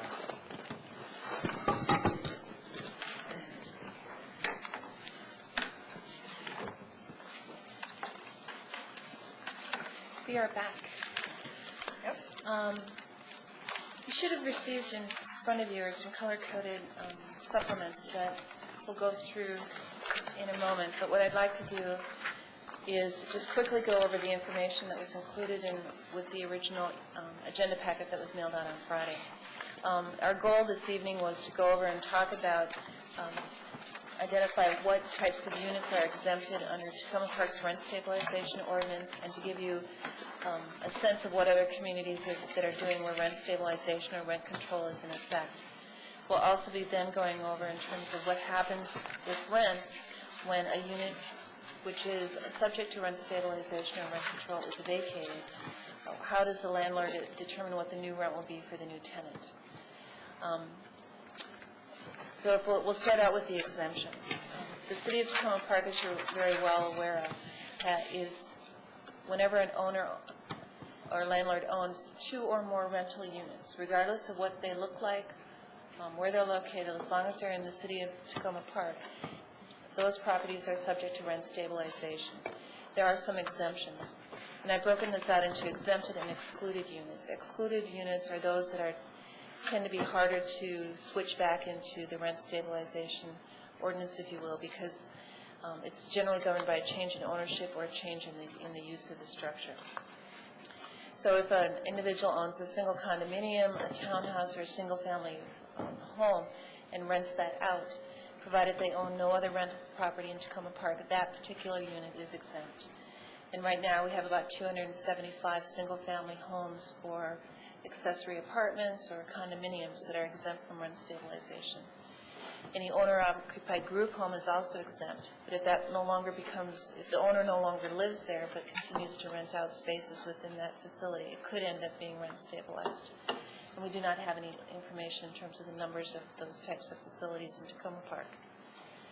We also have excluded from rent stabilization facilities that are where their primary purpose is health or treatment of illnesses, accessory apartments, as I indicated earlier, and then I neglected to include on the chart our project-based Section 8 facilities, where 100% of the units are project-based, and it's geared primarily to individuals who are 62 years of age or older, or handicapped individuals. The City of College Park, as we noted the last time we met, has recently enacted a rent stabilization ordinance, and theirs is considerably different than that in Tacoma Park. Their ordinance does not apply to a variety of facilities which are very similar to ours. They include state and federally owned properties. This is not included in your sheet. They also include, for obvious reasons, college and school dorms, but unlike Tacoma Park, apartment buildings are exempt from their rent stabilization ordinance. So you, in Tacoma Park, you exempt single-family residences, for example. But if the person only owns one of them. If the person only owns one of them. But the rent stabilization ordinance applies to facilities with two or more units, et cetera. In College Park, apartment buildings, which are classified as any rental facility with 3 or more units, provided it's not a single-family house, a duplex, a triplex, or a quadruplex, is exempt. So the properties in Ward 4, for example, on Maple Avenue, those would be exempt from rent stabilization. But many of the properties in Ward 1, which are single-family, would be subject to rent stabilization. It's almost the reverse of what you have here in Tacoma Park. And it was just recently adopted. It was adopted a year ago? Yeah, Yeah, and we've met with their staff several times about the logistics of it all. Jean was involved in helping interview someone to take over the day-to-day stuff, but I don't think they've enacted it yet. Their philosophical approach was There's a different approach. entirely different. Right. And you'll find that true of the other examples that we've included in the packet, and I'm pointing it out only to let you know that there are different rules and regulations for different geographical areas, and depending upon what their concerns are. in College Park, they're looking more at neighborhood renewal, keeping residential neighborhoods residential, and discouraging properties from being converted to apartment buildings to rent to students and pay $2,000 a month per room, that kind of thing. I'm exaggerating, but that was their primary intent. If you go down to the District of Columbia, which also has rent stabilization, again, you're going to see a lot of commonalities in all of these examples. Typically, it's properties that are owned by the local or federal government. They also include a variety of classifications for properties where the operating revenues or the mortgages are subsidized to provide affordable housing. They also have limitations in terms of property, new construction. And they're looking at anything built or receiving a certificate of occupancy after 1980 is exempt. They also look at the number of properties that are owned by an individual. Only in the District of Columbia, if it's 4 or fewer rental units, then you're exempt. Again, in Tacoma Park, if it's 2 or more, you're subject to rent stabilization. Also exempted from the D.C. ordinance are facilities that are supported by financing from their office, primarily for renovation or rehabilitation. And then the typical hospital, transient housing, hotels, etc. The one thing that I thought was interesting that they do that we don't is the long-term housing for families with incomes below 50% of the median.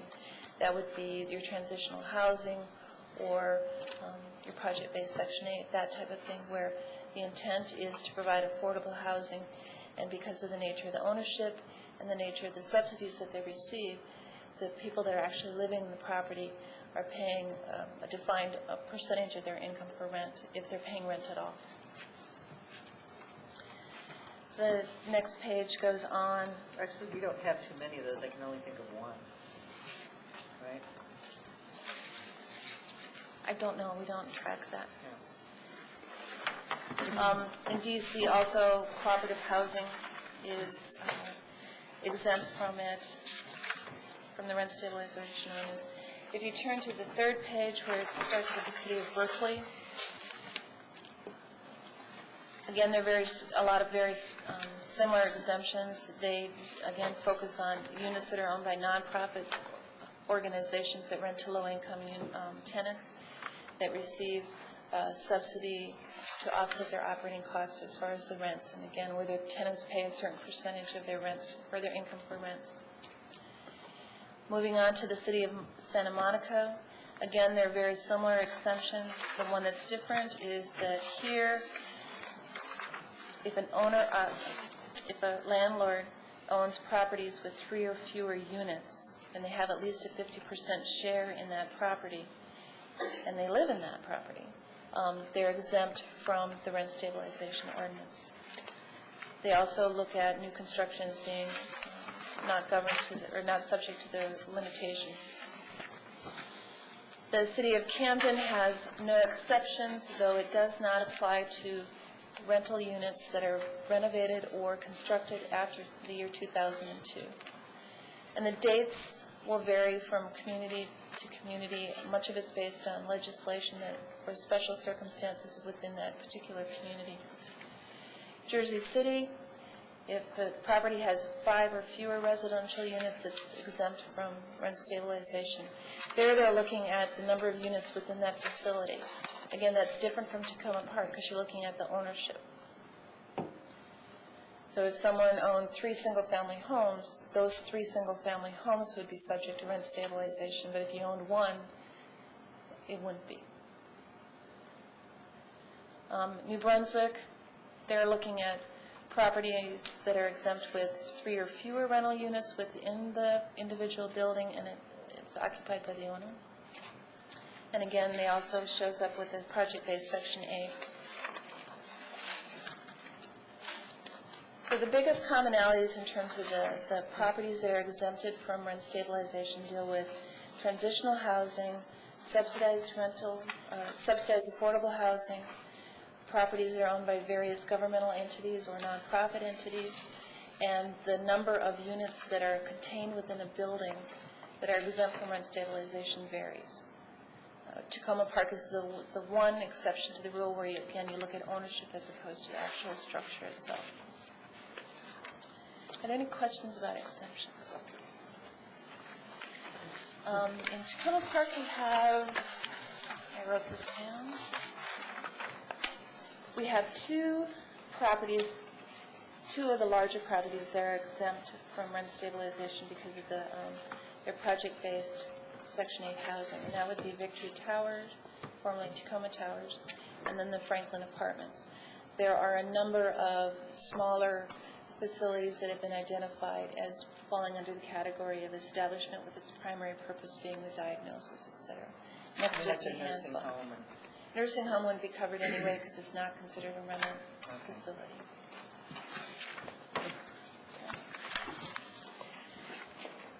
The other topic we wanted to talk about this evening, or to give you information about, was the methodology used in calculating rents upon the vacancy of the unit.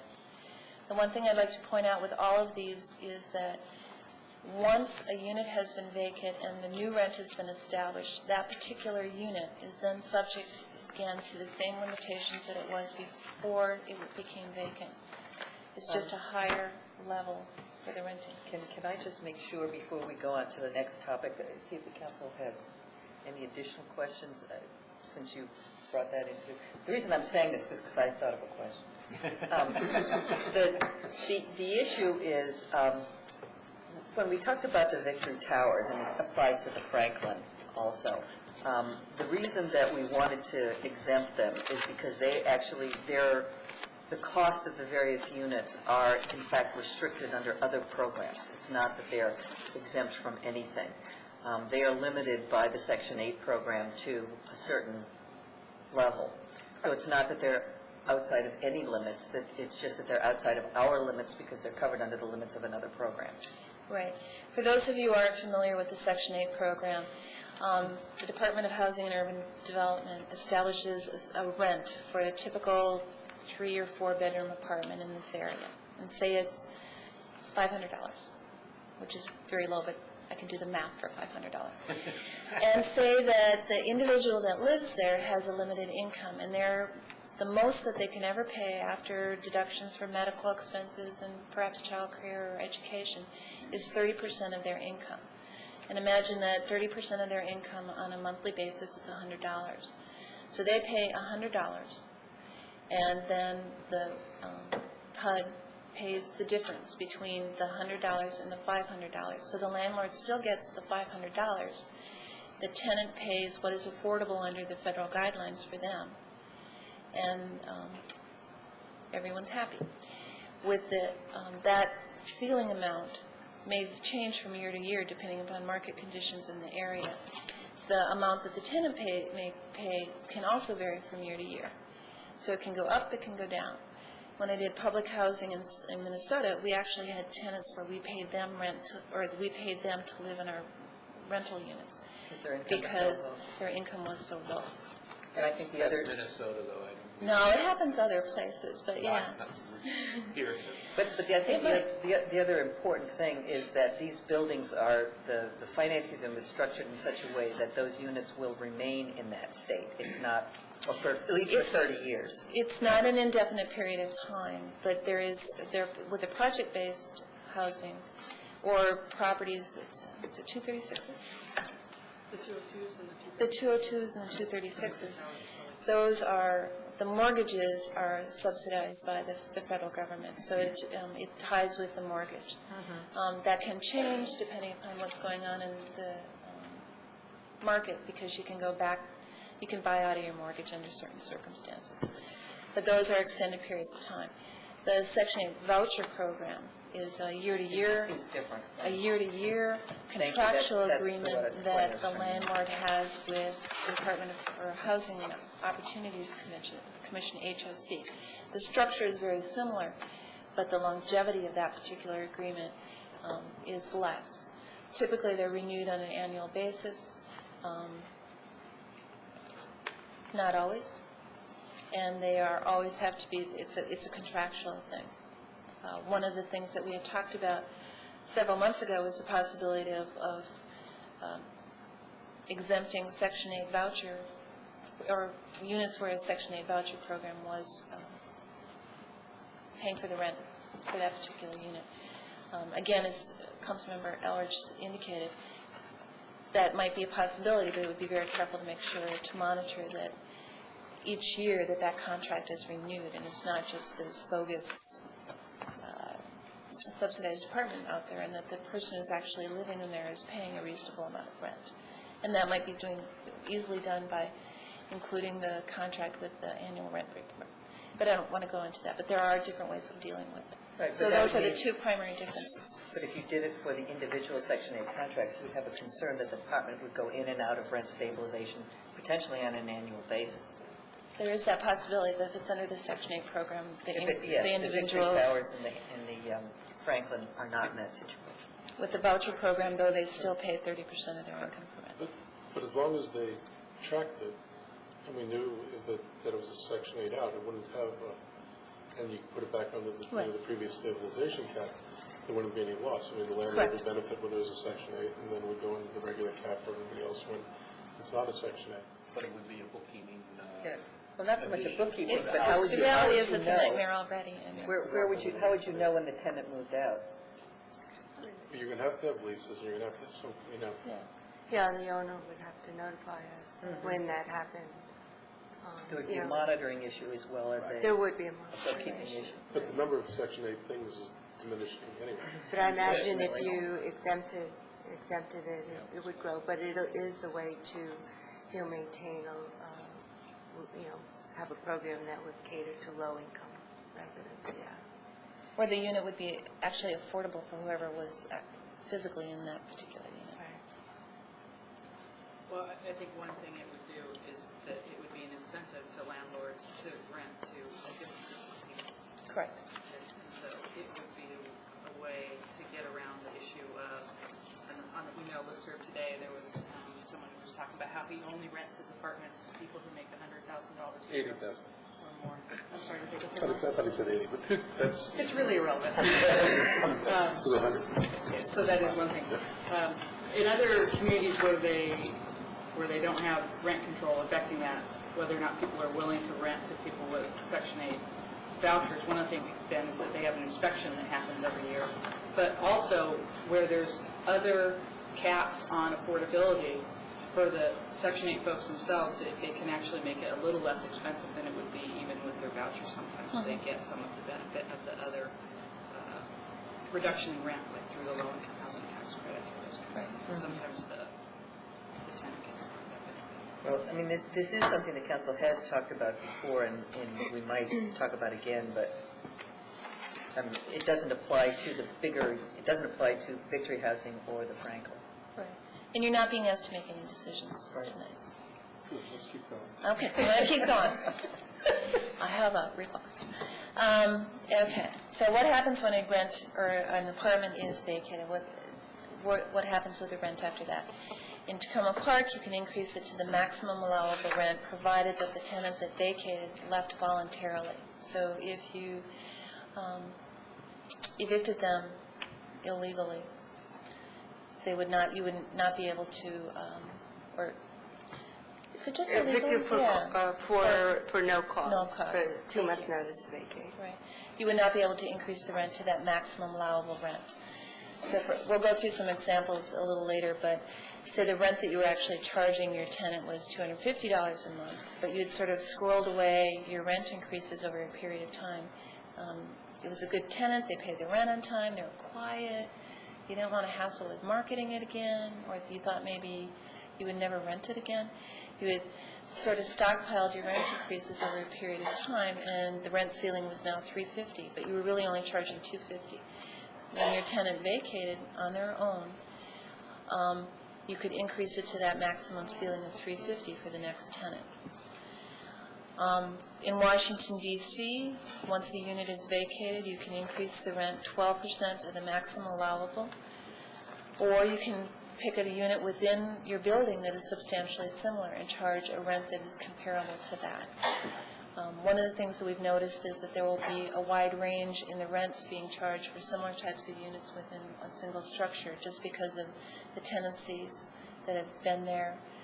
If someone's been there for a very long period of time, and then that rent might be lower than one that's been, there's been a lot of turnover, and they've increased it to the maximum allowable rent on a regular basis. In Berkeley, you can increase it to the market rent level upon vacancy, so you can go through and charge what you think the market will bear, and then as soon as that tenant, the new tenant occupies that lease, then the regular annual rent increase limitations apply. The same is true in the city of Santa Monica in California. The city of Camden in New Jersey is very similar to that in D.C., where you can increase it to a rent that's of a comparable unit within that same building. Again, that's if the unit has been vacated voluntarily.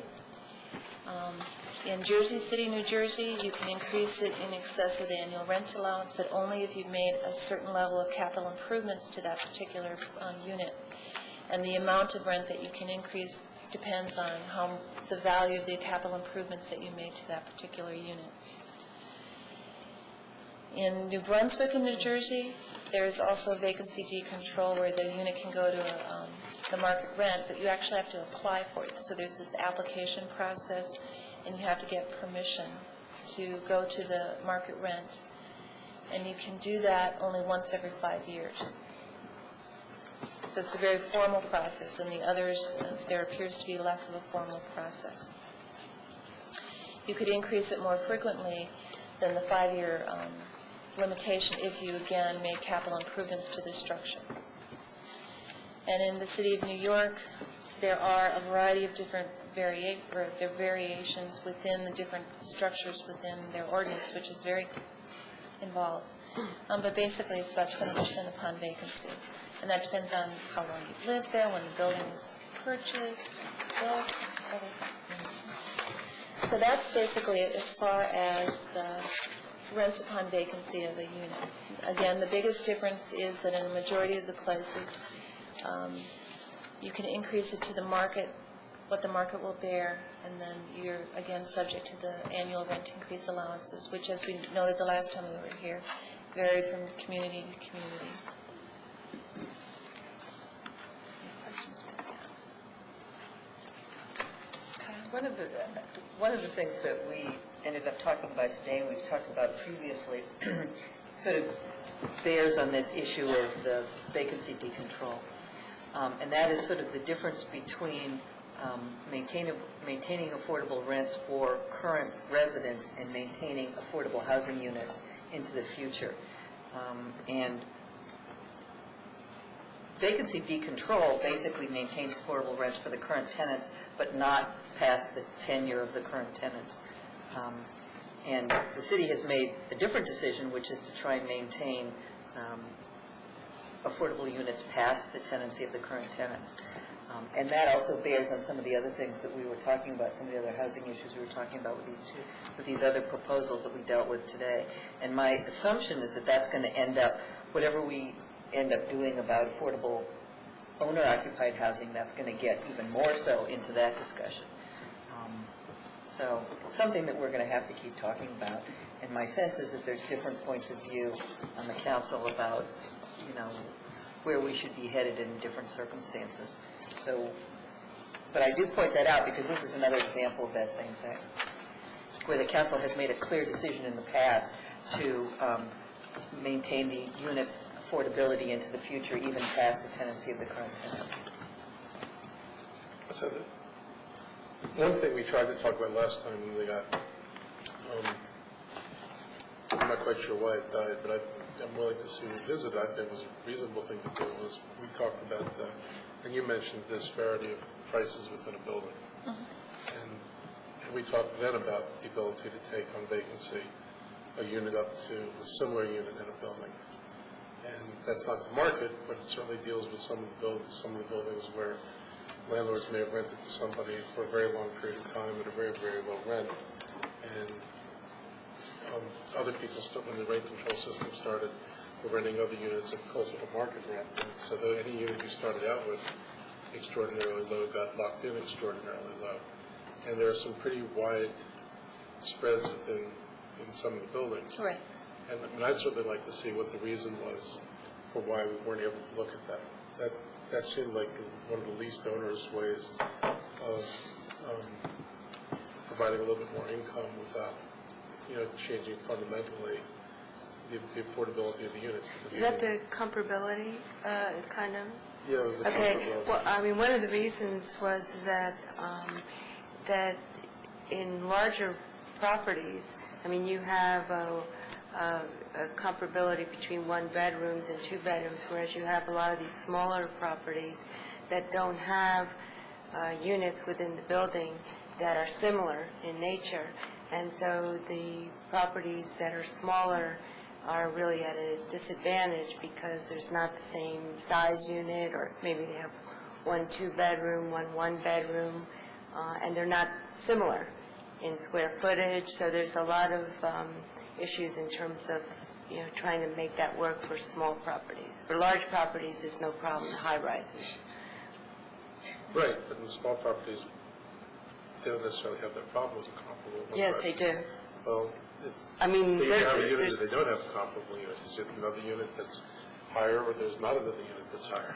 Right, but I think that we get more issues, I think, with smaller properties and complaints from landlords where they're saying they have, for instance, two two-bedroom units, and one is 500 and another one is 700.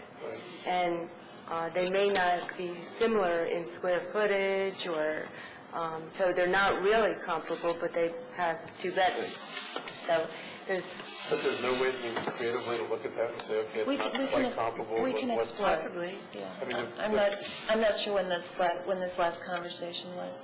the last time we did this, I mean, it shouldn't be. Some years. It shouldn't It be should be. absolutely yes or no. I mean, if people can think of, well, this is the problem, and how would you address the problem, then we ought to think about how you would address that problem. Right, and we can look at that again. The other thing that I remember being an issue when we talked about that is there are some large buildings where there are outliers, not only at the bottom end, but at the top end. And the question is, if you have a large apartment building where most of your two bedrooms go for, say, $1,000, and you have a couple that are, $700 and $600, and then you have some, for some reason, that's $1,500, does that mean you can pull everything up to the top one? Well, you know, the $1,500 ones were the whole Section 8 units. Or whatever, I mean, there could be lots of reasons for that. And so the question would be, within a large building, is there some way to sort of look at, Maybe we should look at- medians or modal units or something like that? Maybe we should get some data on medians. Mhm. And something, because, there's the average rent for here in Tacoma Park, what's the median, what's a median one-bedroom versus the average Right. one-bedroom? Section 8 has always been under rent control. I mean, when Section 8, They didn't have to revert in the old days.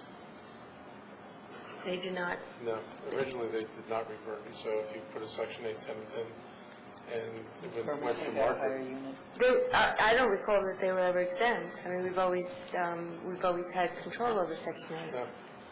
I remember when the council put it back on, we put it on Section 8, and there was a debate about why you're having it on Section 8. I remember Ed saying something to the effect, it's my tax money, why should I be paying Well- market rates for, subsidizing market rate rents if we don't have to? And I agree with We that. can look at a variety of options that, and use some of the examples that were from other jurisdictions to see what kind of impact they might have in Tacoma Park. I would agree with Mark. I think that's an important issue, and it's, from my discussions with property owners, it's one of the ones that concerns them the most, and I think that it's also a source of inequality among tenants that we could address in a fair way. I will actually be able to give that means if you That's a have bizarre form of inequality. I mean, if you're lucky enough to pay less money, I don't regret anybody No, if you being in a go... better situation than I mean. No, if you go look for a unit, say, in Building X, and at the time you show up, the unit that's available is a $400 unit, and you think, oh, good, and somebody gets that unit, and you go back next and you see an identical unit, and they say it's $700, you go, why? And they say, that's just what it is. Sorry, you missed out. And I'll actually be able to give you some examples in a couple of minutes. Okay. Your pinks, oh, I'm sorry.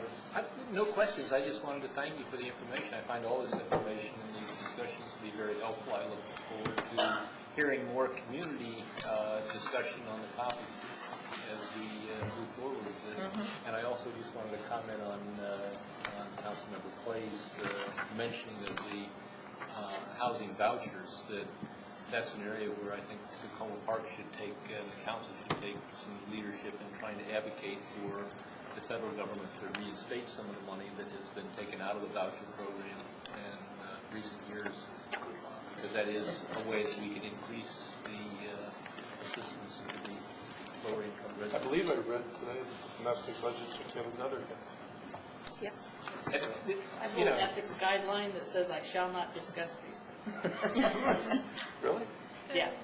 Well, the ethics guidelines should cover more things than that, because there are people who are really suffering from the cuts at the federal government level. I think, I would like to see the council take some leadership in advocating for more. I think we can do that, but I think that the solution to this problem lies in the next presidential election, if you don't mind my saying. Now that we're well off the topic. Moving on to my pink sheet. Yes. This is intended to give you just a general sense of where we're at as far as the licensing, the number of rental units that are available in the community. Recognizing that there are units out there that are not licensed, that we're not aware of, so the numbers are probably a little higher than are actually here. But I kind of wanted to give you a sense of the fact that we're losing the rental units, or at least licensed rental units. But, so we've gone essentially from 3,800 in 2003 down to 3,600 this last year. You'll note, however, that the number of units that are subject to rent stabilization is fairly constant. It varies from about 93% of all of the licensed rental units in the community to about 91%. So it's a fairly stable relationship in terms of the number of rental units available in the community. I also wanted to... You mean 83% to 81%? 82.9%. Yeah, it varies. In the early 80s. Did I misspeak? The percentage of the units is staying. It's a percentage of the pretty units. constant. It's The fairly number of units constant, is but the going number down. of units is going down. But the percent change in the total number of rental units and the percent change in rent stabilized units doesn't, I mean, you have 3 years, 2 changes in there, so it's hard to see a trend. Right. Doesn't seem to track. I mean, you've got .07 change in rental units and .32 in rent subsidized units, and then you've got, which is, the rent subsidized units are far more than the other ones. And then you've got, in the next year, you've got a decrease 5.8 in rental units and 4.8 in rent subsidized units, meaning that it goes in the other direction. So just on the basis of a very small sample, it doesn't appear to track. Am I understanding that? I'm confused. I'm not sure I understand what you're saying. Check your figures. No. I double checked the math No, several times. I'm not suggesting that the figures are wrong. But I guess what I'm suggesting is that there's not a correlation. In other words, the number of rent subsidized units are not decreasing at the same rate as all units. I'm sorry, that's maybe a better way to make that point.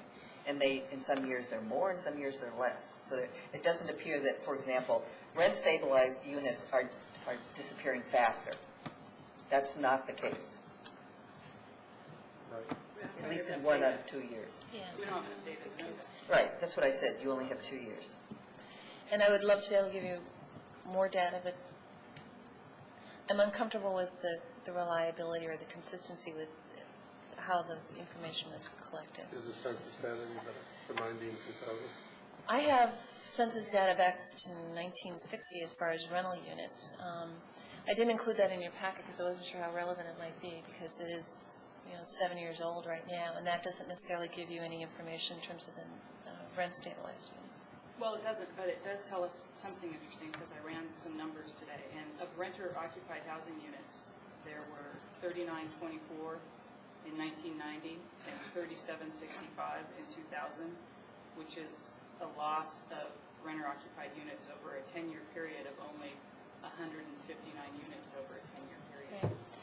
So what's that, 16 units a year compared to the numbers I think that you're about to go over on the next 2 pages? Right. If you go back even further, it's interesting because there used to be a lot more rental units in Tacoma Park, and then for a variety of some zoning-related changes, then the numbers have dropped. So we still have fewer rental units now than we did back in the 70s. Back in less than 1980. Yes. But nobody should look at those numbers and misconstrue them. So I didn't bring them. As But yeah. policy numbers, they're a result of the funds back out account. Right. But I didn't bring those, I only brought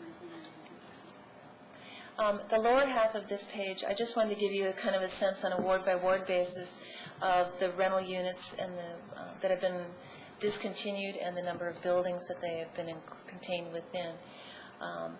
A property could be discontinued if a unit could be discontinued if the property is sold and it becomes the primary residence of the new owner. It could be a result of 2 or more rental units being consolidated or combined to make a larger apartment. Frequently, that is occupied by the new owner. It can happen when a new owner goes in, buys a property, they move in, and family members move into the other units, and the way it's defined, those are no longer rental units. And it could also be a case of where a property is converted into condominiums and the units themselves are sold individually to the tenants or to other investors. So you'll note that there's been a lot of activity in Ward 3. That's primarily the result of one of the larger apartment units where the landlord is going through and individually converting the units into condominiums. But you'll note that a majority of the properties are single-family homes that are being taken off the rental market altogether and being occupied by the new owner as their primary residence. And then Linda was going to go over quickly just the condominium or the information regarding the properties that have been sold and the numbers that are looking at the possibility of being converted to condominiums. Yeah, I put together a list of the properties that have come to my attention when they're being sold, and this is particularly under the tenant opportunity to purchase law.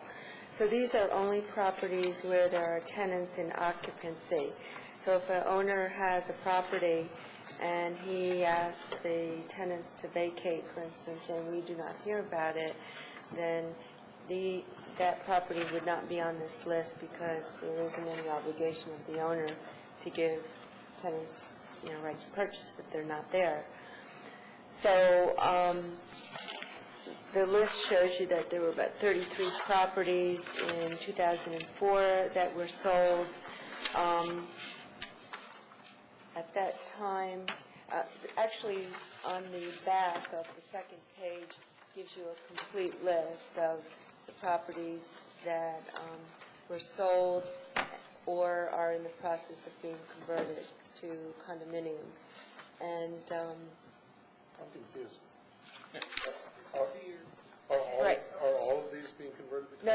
Okay. There's these are properties that were being sold, and most of them are still rental, okay?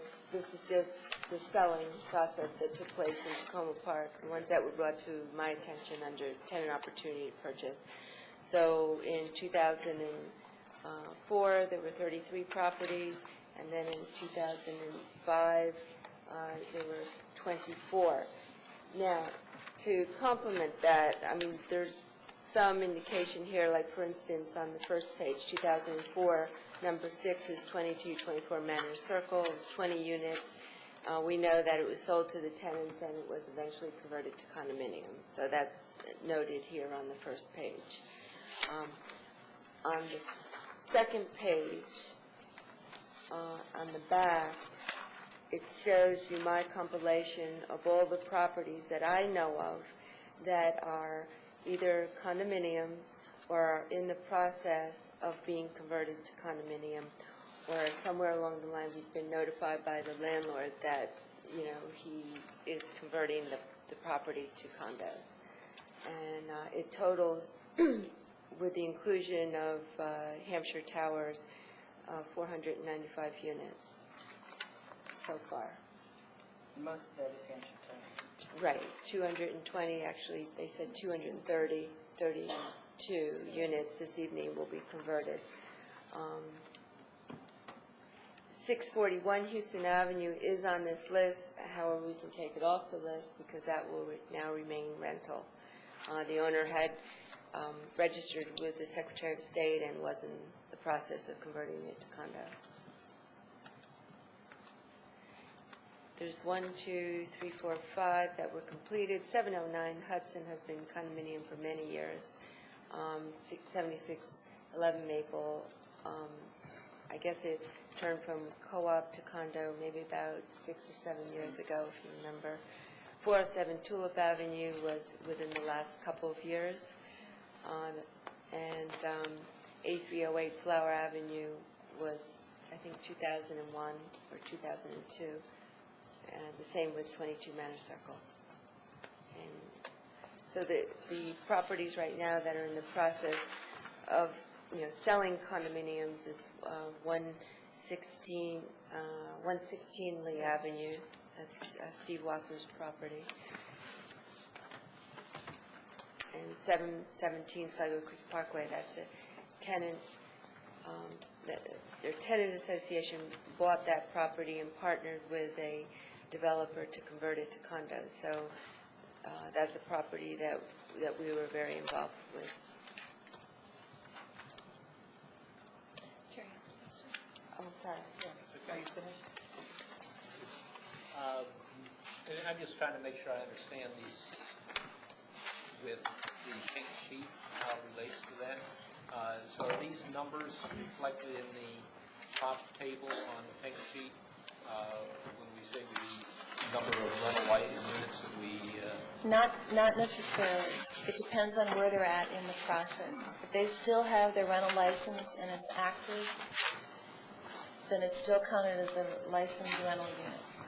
That would be for the current ones. So like Mr. Wasser's building that is in the process of being converted to condominiums, those would still be counted as rental units in the table on the lower table. On the top table. Yes, though he has discontinued some of the units within that building. Okay. And now on the lower table, does that reflect these? It reflects all of the properties where we have received official notification that those units are no longer available for rent. The condominium conversion process is a fairly lengthy one, so while they're going through that, they continue to rent it until... Right, so like the Wedgewood Apartments Right. Are still It's not counted on because here yet he's because just it's still a announced that rental. he's doing this. And I'm sorry to back up to the previous discussion, but on this lower table on the pink sheet,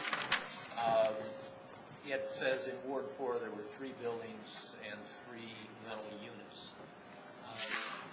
That doesn't imply that those 3 buildings were just 3 units. It implies that there were 3 single-family homes. There were 3 single-family homes plus 3 buildings that had more than Three one units within 3 buildings. There were a total of 3 rental units. So each of them divided up between 3. Okay, so there were 3 single-family homes, is what you're saying. Right. That discontinued their rental house. That officially discontinued their rental license. Now, in your particular... Okay, and that's between August and December of 2005, so it doesn't include these because they either fell before or they're going to happen after that time period, so... Correct, and they would have showed up either in the total for the 2005 licensed units, or they will that will show up in the 2006, depending on when they formalize that process. The other thing I should point out to you... The table at the bottom is kind of... It's just an example to show you the type of activity we've had during that very limited time frame. Now, it doesn't include properties such as the one on Ritchie and Maple Avenue, for example, where the entire building has been vacated. The property owner has not officially discontinued that, so technically those are still licensed rental units, even though they're uninhabitable. They're uninhabitable and uninhabited. So... But because they have a license, we count them as still being... They're still rental licensed, yeah. You will find that true of a number of properties scattered throughout the community, particularly when the property is in a state. We have noticed that once an owner has passed, the people who are dealing with their property holdings tend to just want to not deal with landlord or tenants and just kind of want to keep it mothballed until they get it all So the worked percentage of out. change in number of rental units may be significantly different than what's shown here, because a number of the buildings still have the Licenses but are not to rent, but occupied. they are not rentable. Right, and the landlord has no intention of renting them out. They might have an active rental license because they have an accessory apartment that's been, it's easier to maintain your special exemption than it is to get a new special exemption for an accessory, so you maintain your licensing. There are a variety of reasons why. And it also obviously wouldn't reflect any sales of homes that moved it from a rental into a home ownership situation, because the new purchaser wouldn't come and say, well, cancel my They usually do license. after we send them a bill, but right away, they don't. Yeah. Okay, so there's a year lag here, up to a year. Comment. Okay. Wow, is my comment. I look at this and I see a rental housing crisis, quite frankly. And since rental housing and rent stabilization is our affordable housing program for all intents and purposes, I see affordable housing crisis in Tacoma Park. When I was looking at the census numbers, I was surprised that over a 10-year period, we lost an average of 16 units a year. And then I look at these numbers, which you tell me are maybe not all-inclusive, because they're the ones that you know about, and I count 115 rental units lost in 2004 and 262 that we know about in 2005. So just for 2004, 2005, I come up with a total of 389. So I know your 495 number down here includes some units that got converted from... The amount listed on 2004, the 56 on the bottom, that's included already. The 262 is 2004 and 2005? Yes, the 495 includes, Okay, so compilation. 262 units over 2 years is 10 times what we lost in a 10-year period. And, I mean, that's a cause for significant concern, I think. Well, that's why we've been talking about condominium conversion legislation. Yeah. I think, I don't know how you talk about this in isolation, though, from either Montgomery County or District of Columbia. There were almost no condo conversions in Montgomery County for 10 years. There are 8,000 units on the block in Montgomery County in the last year. This is condo conversion. There's, you can pick up all the real estate trade papers, and this is what they're talking about, is buying up affordable units. I got a call from somebody in Bethesda near Woodmont Triangle. They're paying their rent, I think it was around $1,500 a unit for one bedroom. They found out their building was being converted when Comcast slipped a note under their door saying, when your building's converted, you'll need to change a contract with your cable provider. I mean, this is not something that's just happening at Tacoma Park, and Montgomery County doesn't have rent control, and they're being hit by the same thing. So, I didn't say anything about rent control. but no, well, you said this is our policy. Well, I said what's happening. this is what gives us affordable housing in the community. I suspect that rent control is a small factor in condo conversions. I think it's the increase in the housing market is what is backloading pressure, and I believe that even if the housing market flattens out, that there's so much pressure backloaded on units that we're going to continue to see conversions. And I would say that my point is that in Tacoma Park, rent control does serve as our affordable housing program, and we don't have additional programs, whereas Washington, D.C. and Montgomery County have expansive affordable housing programs that include funding for New Hampshire Towers and the other folks that were here with Houston Court, and there's some money, I think, from the county going into the University Avenue properties, and so, I mean, we do get some benefit from that, but I'm just, wow.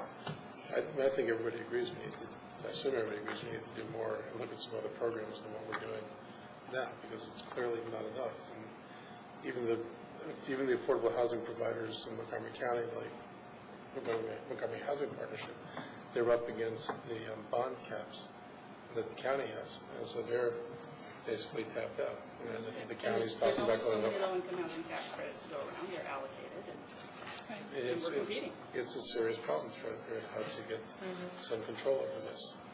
Yeah, this is, I agree with what you're saying about there needs to be more done, and this is sort of where we started, and I would agree that I think we do need to have more of an affordable housing policy.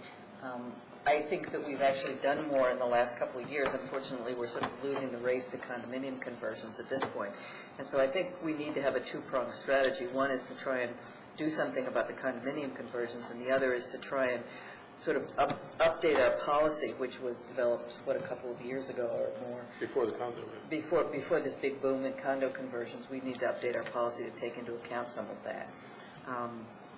And try and figure out what we can do. I'm not sure that the city has the resources to do this on our own, and I think that what we've been doing, which is working with the county to bring the resources that the county has to bear on to maintain some of these units as affordable, is a part of what we need to do. But I'm open to other creative strategies to try and maintain both affordable rental and affordable ownership opportunities into the future. And I think when you get into the affordable ownership opportunities, you have all of the problems with affordable rental, plus you have this whole issue of owner equity that you have to sort of iron out. And if you want to buy out essentially some of the owner equity increases, that's additional funding over and above what you need to convert them. So, you know, there are some really complicated issues here, and I certainly hope that we can start addressing those before sort of this condo thing gets rolling even faster than it is. At the same time, people are telling me that the increases in the housing market are starting to cool down. I don't think that'll make the pressures go away, but it might give us a little bit more breathing. I think she's right, that they can cool down, but I think there's still going to be pressure on condo conversion. Yes. The numbers on New Hampshire's towers ought to be really sobering, because if you can buy a building at $33,000 a unit and spend $60,000 to fix it up, and you're still only at $90,000, I mean, throw in a couple of years carrying costs, throw in, your interest and profit and overhead, I dare say you still got units that aren't terribly expensive in today's market, and you can turn around and put those on the market for, $250,000. There's no rents in the world that are going to make it attractive to stay in the rental business. There's just too much cash sitting out there. I know the guy who tried to buy 641 Houston would have gotten, had he gotten his price for his condo units, if he had sold 4 of the 28 units, he would have gotten what he paid for the building. And the other 24 units would have been gravy. And that's just, it's an untenable and extremely difficult situation to work on. But I do want to say, the city has done, and my ward's benefited on Houston Avenue. There are 2 buildings, the Winslow House and the Cambridge House, both of which are in nonprofit hands, and both of which the city made an effort to have that turn out that way. And I think getting Montgomery Housing Partnership, not just to take the one building, but to deal with a large building on Flower Avenue is another good thing. So, we've tried to bring in the people who can play here. And there was a time when the nonprofits would not come and deal with us. And we worked hard to change. We made changes in the rent control law. We went out of our way to say, come in here and do business. We want to do business with you. And we changed from being an area where they wouldn't work to an area where they do work. So we have tried to alter the relationship between ourselves and those with resources, and I think with some success. Yeah, I would agree with that. And I think my sense is that with the way the market's going now, it's going to be very hard to persuade private owners that, if some guy can basically retire to Florida on what he can sell the building for, it's going to be very hard to persuade private owners to stay in the business. And I think the best chance we have of preserving affordable rental housing in the long term is to get these nonprofits in there. Victory Housing, Montgomery Housing Partnership, whose mission is to preserve affordable housing. And I'm willing to do pilots for that purpose. We talked about that earlier. We give them a pilot for 10 years is really a fairly short period of time. And in return, we get a permanent commitment to preserving affordable rental housing. It seems to me that that's a very good policy. In the realm of affordable housing, 10 years is a very short term. Yes. To buy. Yes. Right, and those are the kinds of entities, the nonprofits, who would be willing to hold on to these units, these rental buildings over the long term and to preserve them as affordable for the long term. And I'm not, there's going to probably be, over time, fewer and fewer private owners to do that, and we're going to need to do that. We're going to need to facilitate the transition of some of these buildings to the ownership of some entity that's willing to maintain them as affordable. And I would just like to add that a lot of these properties that are currently going through the changes, Hampshire Towers and, for instance, 251 Manners Circle, and then 717 Sligo Creek Parkway, I mean, they are being, 717 Sligo Creek Parkway is being converted, but it is a tenant-owner property now. 251 Manners Circle, the tenants bought that property, and they're keeping it as rental, and it may eventually turn to condominium, but it is now a tenant-owned property. So these things have only happened because of that tenant capacity building program. Had we not had that program, this property would have been sold to an owner who might have done it himself. The same for Hampshire Towers. The capacity building program worked really hard in organizing those tenants and getting them together. I don't think that those tenants would have been able to do that without that program. So, I mean, the success of that is, really allowing the capacity program to be. I agree. I think we can pat ourselves on the back a little for what we have been able to do, but it's really working with very limited resources right now to do that. And so I think what we've heard tonight, and Councilmember Clay point out, is we have a crisis. It's a regional crisis, but I'm glad that the City Council is not just thinking about rent control itself, but also thinking about how can we, what else can we do to try to address this situation, affordable housing situation within our city. Are there other things that we need to cover? Okay, so you have some additional information you want to give us? I'm going to move on to your green sheet. I will not let you stray, and I'll go through it fast because you've seen a bunch of this before. One of the things that has come up in the past is the question regarding, we have the maximum allowable rent, we have the rent ceilings. How many people are actually charging that? Are actual monthly rents lower or equal to the ceiling rents?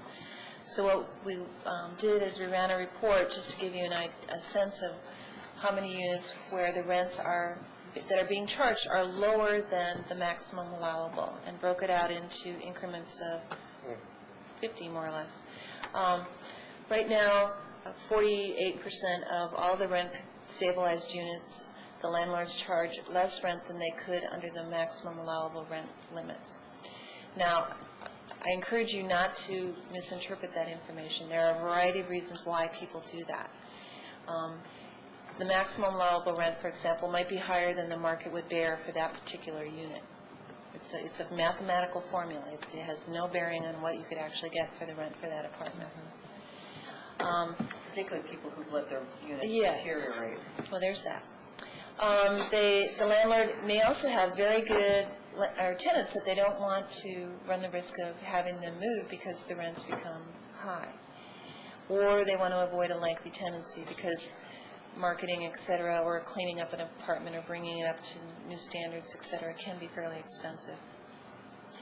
We also see a lot of landlords that will make capital improvements to a property, but then defer taking those increases that they're allowed until either the unit turns over or they do it over a longer period of time. So when you look at the $100 or more per rent or per month, and that 14% of the units that are subject to rent stabilization have that gap between what they actually charge and what the maximum is, many of those are the Edinburgh, where when you went and met with MHP the first time when they asked for an extension or renewal of their pilot agreement, they had entered into an agreement with the tenants at that particular building that they would not take their capital and improvement rent increases in order to gain support for their acquisition of that property at that time. So it's kinds of in agreements like that that might explain the $100 or more difference between the rents.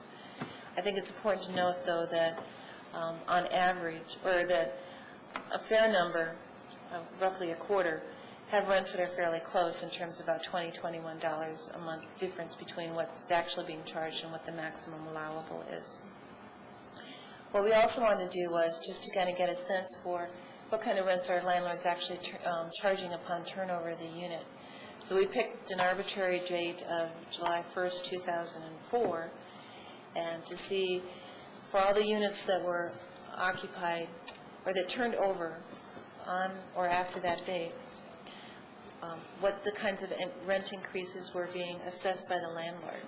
And there was a turnover of 402 units, and you'll note that there was essentially a $47 rent increase that the landlord increased the rent for the new tenant by roughly $45. It was still below the maximum allowable rent of $823, so there was still that gap of $47 per month for those units that turned over. That's lower than the average that we have for all of the units that have rents that are, sorry, I'm getting tired, where the base or the actual rent is lower than the ceiling rent.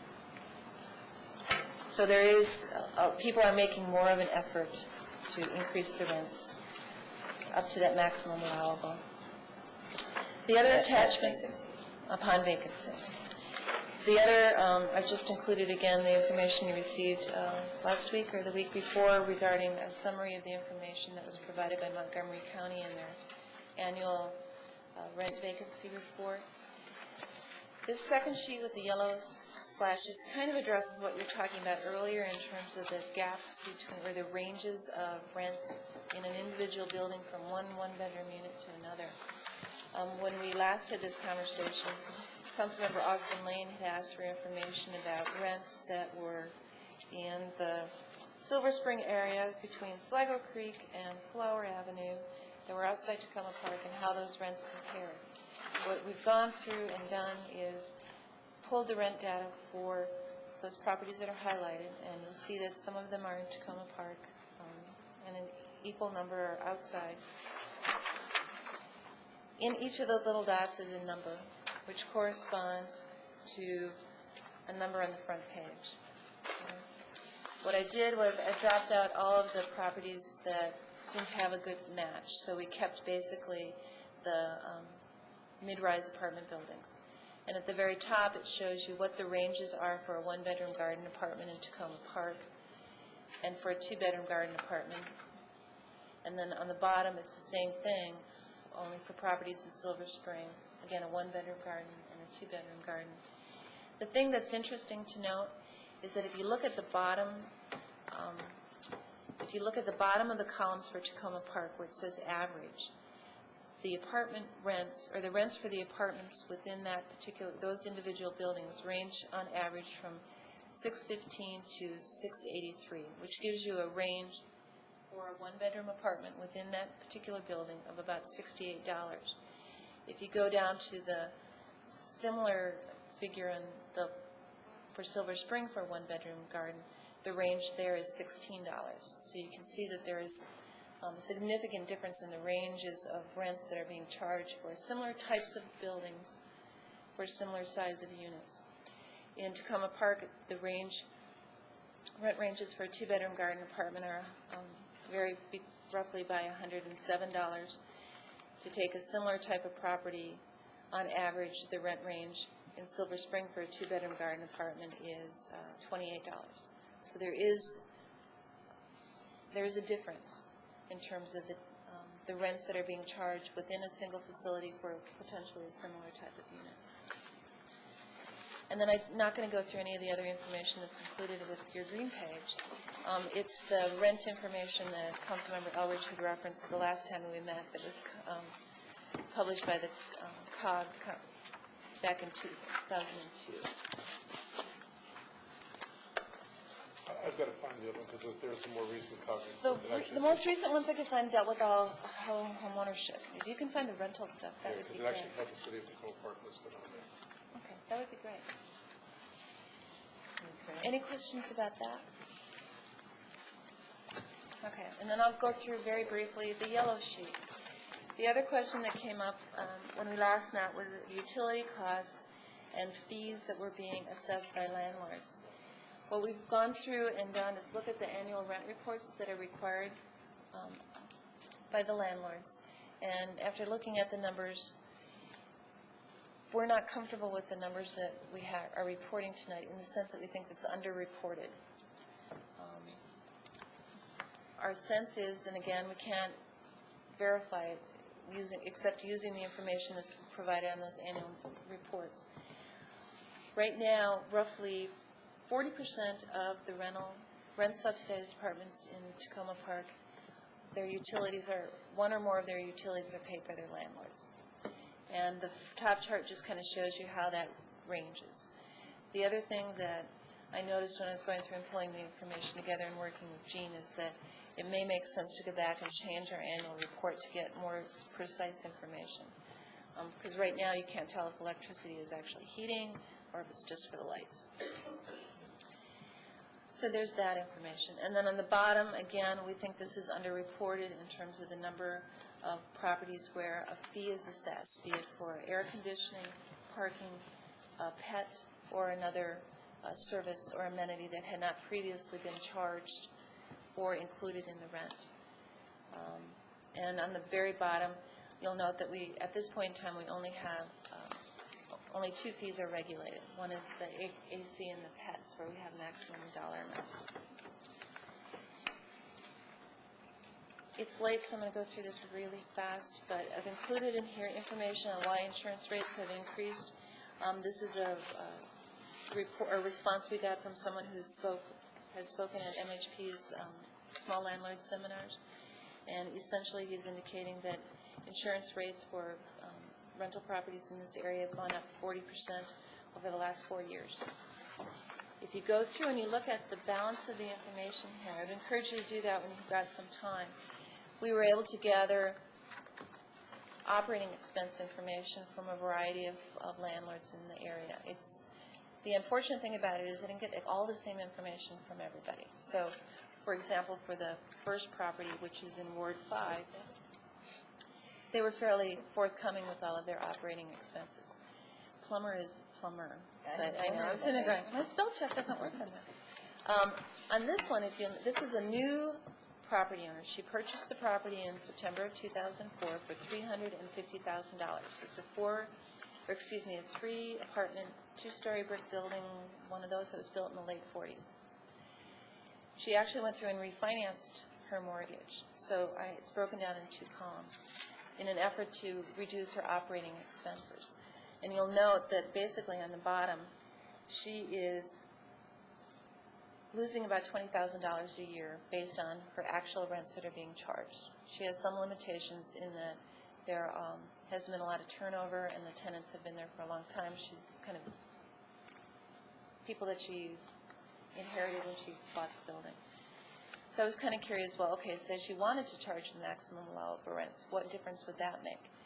And by factoring in the maximum allowable rents for those particular units, she's still operating at a deficit of about $15,600 a year. Now, we had talked about, okay, well, hardship petition, that's the answer. Well, it may not be, because one of her primary costs is her new mortgage with this higher financing cost, and that's not permitted in the calculations for a hardship petition.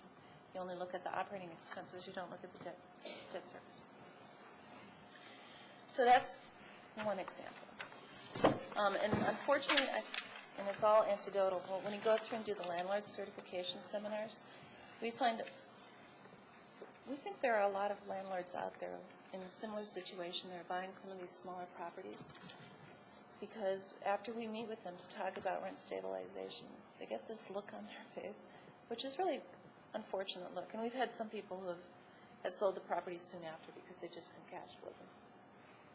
You mean people purchase buildings with no idea what their limitations are on the income and no idea what they... Never having heard of rent stabilization. Yes, very Yes. common, very common. Yep. I mean, it's as silly as an investment to buy something where your mortgage is going to be more than your income. Well, but if you, and we could debate it, but if you go in there going, okay, I can raise the rents, the rents are $600, I can raise them to $1,200, I know they're getting it across the street or wherever, then I can cash flow. And then you find out, no, you can't do that, but you've already bought the building. I mean, frankly, I'm not trying to exaggerate. That is really the situation that we're experiencing. And this woman, we didn't go out and just recruit her. She was in the office, and we said, oh, well, here you are. Can you give us your information? And she did. The thing I find really scary about this, regardless of how much money she's making, is if you look at her operating expenses, there's no replacement reserve, there's no management fee, there's nothing in there except the plumber, which I've misspelled, as far as just maintaining the property. And I think that's kind of the scary part. Excuse me, did your analysis of that particular business look anything at the equity or in the property or the increase in the property values since she's purchased the property? No. I'm just looking at what she... That certainly counts as your value toward your investment, but you can't pretend like you don't have that. That's true, but... It doesn't pay the light bill. That's right. But some people choose to lose money in the short run based on how much money they're going to make in the long run. I mean, Some people do, but it doesn't sound like she does. But there are a lot of unsophisticated investors. as opposed to the person on the last page. Well, I agree that's a problem, and I've run into that before with people who purchase properties, in some cases not even knowing what the expenses on the property are, let alone, whether the expenses match with the income, but not even realizing that there are expenses on the property. And I don't know what we do about that. I mean, we're not responsible for making them whole, but certainly it creates a difficult situation for them and for their tenants, because you've got some owner who isn't going to be able to, provide the things that they're responsible for providing. Is there anything we can do? I mean, we do, how to buy a home for people. Can we require that people who are purchasing property in Tacoma Park take a basic course in, how to operate rental property? You still have to let them know. You still have to identify who they are and all of that. Excuse me? Could we require a disclosure? Because, I mean, it's not, doesn't make sense. If you say that you can just buy it regardless of what your return is going to be, then you just walk into the office and you say, oh, I paid this much for the building, so now I get to get this rent increase. And that's the end of affordable housing that way. So there's got to be some way of saying, if you're buying in Tacoma Park, you need to read this. Because one of the things we did was allow prospective rent increases. Somebody could buy a building, or before they bought a building, they can now come in and say, I want to buy this building, this is what it's going to cost, these are the things I want to do, what's my likely rent increase going to be? So they can say what my income is going to be versus what my expenses are going to be. Right. The people that, frankly, the people that do that are your MHP and your CPDC, the folks that know about it, or are smart enough to ask the right questions. Can't you make it a requirement for the sale of the property? You could do that, but then you have to go in and enforce it and make sure everybody knows about it. And we tried to register our certification course with the real estate board in Montgomery County, and we were not successful with that. I mean, and we've been actively, without, maybe there would be an enhancement, because one of the challenges, or one of the options we saw is just making the realtors more aware of what the rules and regulations are. And we're making a little progress on that. But, I mean, we can go back and we can talk to corporate counsel and see what some of the options might be. Well, it would be nice if we could do something at the point of sale where if you... We actually have to record it on all the deeds. Yeah, where they have to... I mean, there's already a stack of papers, and I hate to do anything that adds anything at all to the real estate purchase process. But, I mean, this is pretty significant, and maybe there's more interest than just in Tacoma Park. I don't read any of those papers myself. Well, I mean, isn't there sort of maybe, doesn't some federal agency put together like a 1 or 2 page piece of paper that says, before you buy rental property, think about what it's going to cost you to run this property. Is there something that maybe we could hand people? Do you actually have to like see them to hand it to them? Well, maybe we could. We should look to see if there's any way we can legislate in this area. We can investigate. And I don't mean to be flip. We It's, could- it's, No, that's, I mean, that's, We could modify the gateway and wait. Yeah, with a little sign that with says. that, can I "No go tours." on? Let me finish this up really fast. We'll investigate that.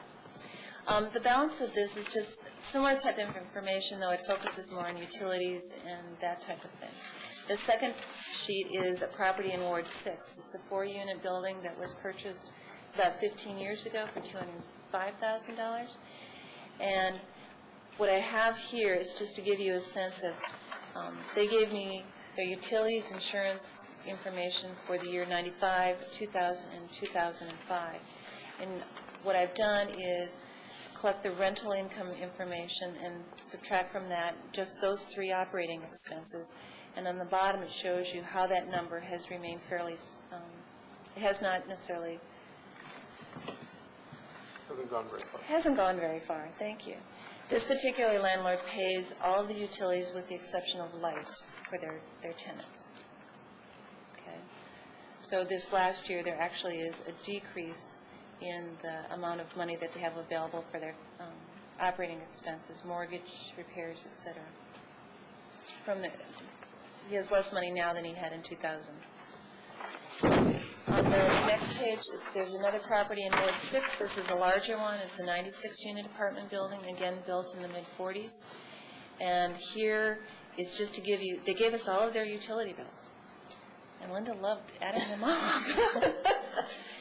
But basically, in the last 4 years, there's been about a 159% increase in the Washington gas bill, 105% increase in their Pepco bill, a little less than 10% in their WSSC, and overall their utility costs have gone up 102%. This is again a situation where the landlord pays all of the utilities. And then the very last one is just... Can you drag it across the thing? I'm making the that sound of noise. thunder, so that's the word. I'm sorry. The very last one is just to give you an illustration of the insurance increases and what impact they're having on property owners. This is a property in Ward 5. It's a mid-size unit, a mid-size building with 32 units in it. Their insurance costs in the year 2000 were $3,400 a year, and that was with a deductible of $500. They jumped up in 2003 and 2004 to over $10,000, and to finally get,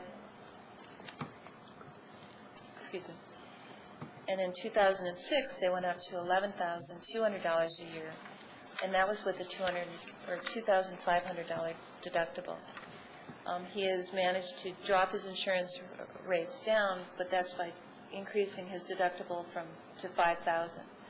So in a matter of 6 years, he's gone from $3,400 a month, or excuse me, a year for insurance with a $500 deductible, up to $9,000 with a $5,000 deductible in 2006. Yeah, he indicated that if he hadn't increased his deductible, it would currently be $14,000 for insurance.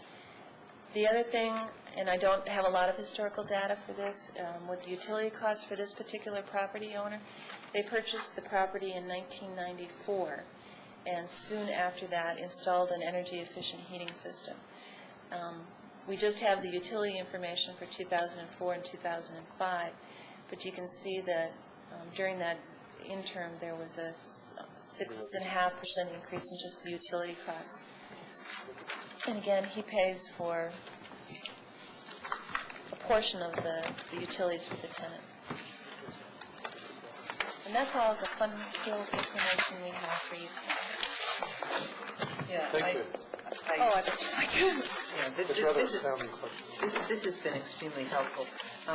Can we, though, think about ways to deal with some of the issues that we've raised? What we're doing is we're keeping a running list of ideas or issues. And when we finish up with all of this, we'll bring them back to you with some suggestions in terms of how they might be addressed in any recodification effort that you would like to undertake. We are also collecting public comments from the community. I had meant to include it in your agenda packet this last time around, I forgot. I will include that, plus any additional comments that result from the discussion this evening. They'll be included in the next rent stabilization packet, which is 2 weeks. Oh, wow. Yeah, and what we're planning to do, There goes that weekend. Oh, what we're planning to do is we're planning to walk through this series of council briefings, discussions, kinds of things, and then have a public hearing at that point for public input after people have had a chance to hear these briefings, the council's had a chance to hear these briefings. And I'm not quite sure how many public hearings we'll end up having, but at the very least, there will be that one, and then there will be opportunities for public comment when the legislation actually comes before the council also. So there'll be at least 2 readings on an ordinance and the public hearing that we're talking about. And depending on what the council decides, we could choose to have, for example, a public hearing also between the discussion of the legislative stuff and, you know, the part where it actually comes back to the council. So, you know, there will be opportunities for us to hear from the public, but I think it makes sense for all the information to be on the table, for the council to have all this information, and for the public to have all this information before the first public hearing, so everybody is sort of on the same level in terms of what we know. Yes? I have 3 comments. One is back to the person who made the investment in the property thinking they could raise the rents.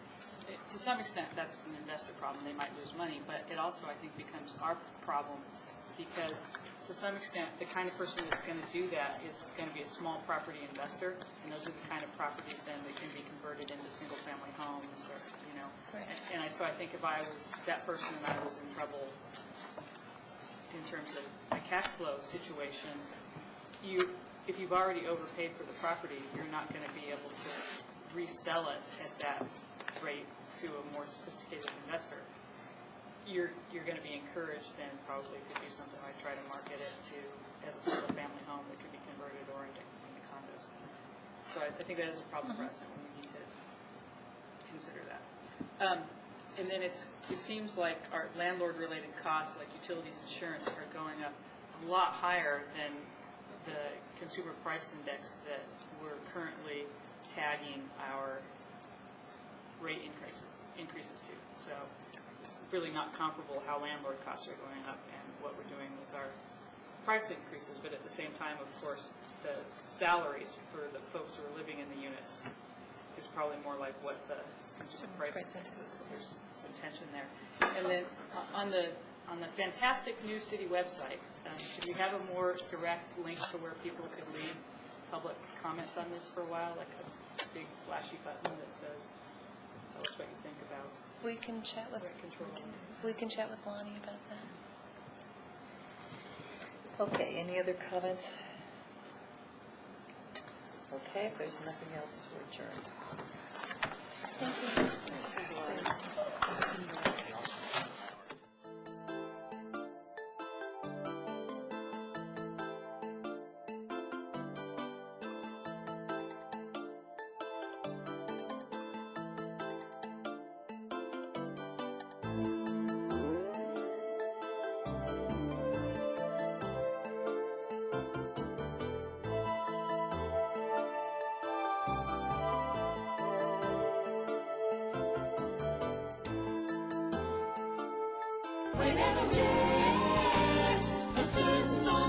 you. What if I told you that I love you? And if I ever think it awfully, maybe they say that talk is cheap, but I can't say, 'cause there's nothing nonchalant you. What if I told you that I love you? And if I ever think it awfully, maybe they say that talk is cheap, chances of love you.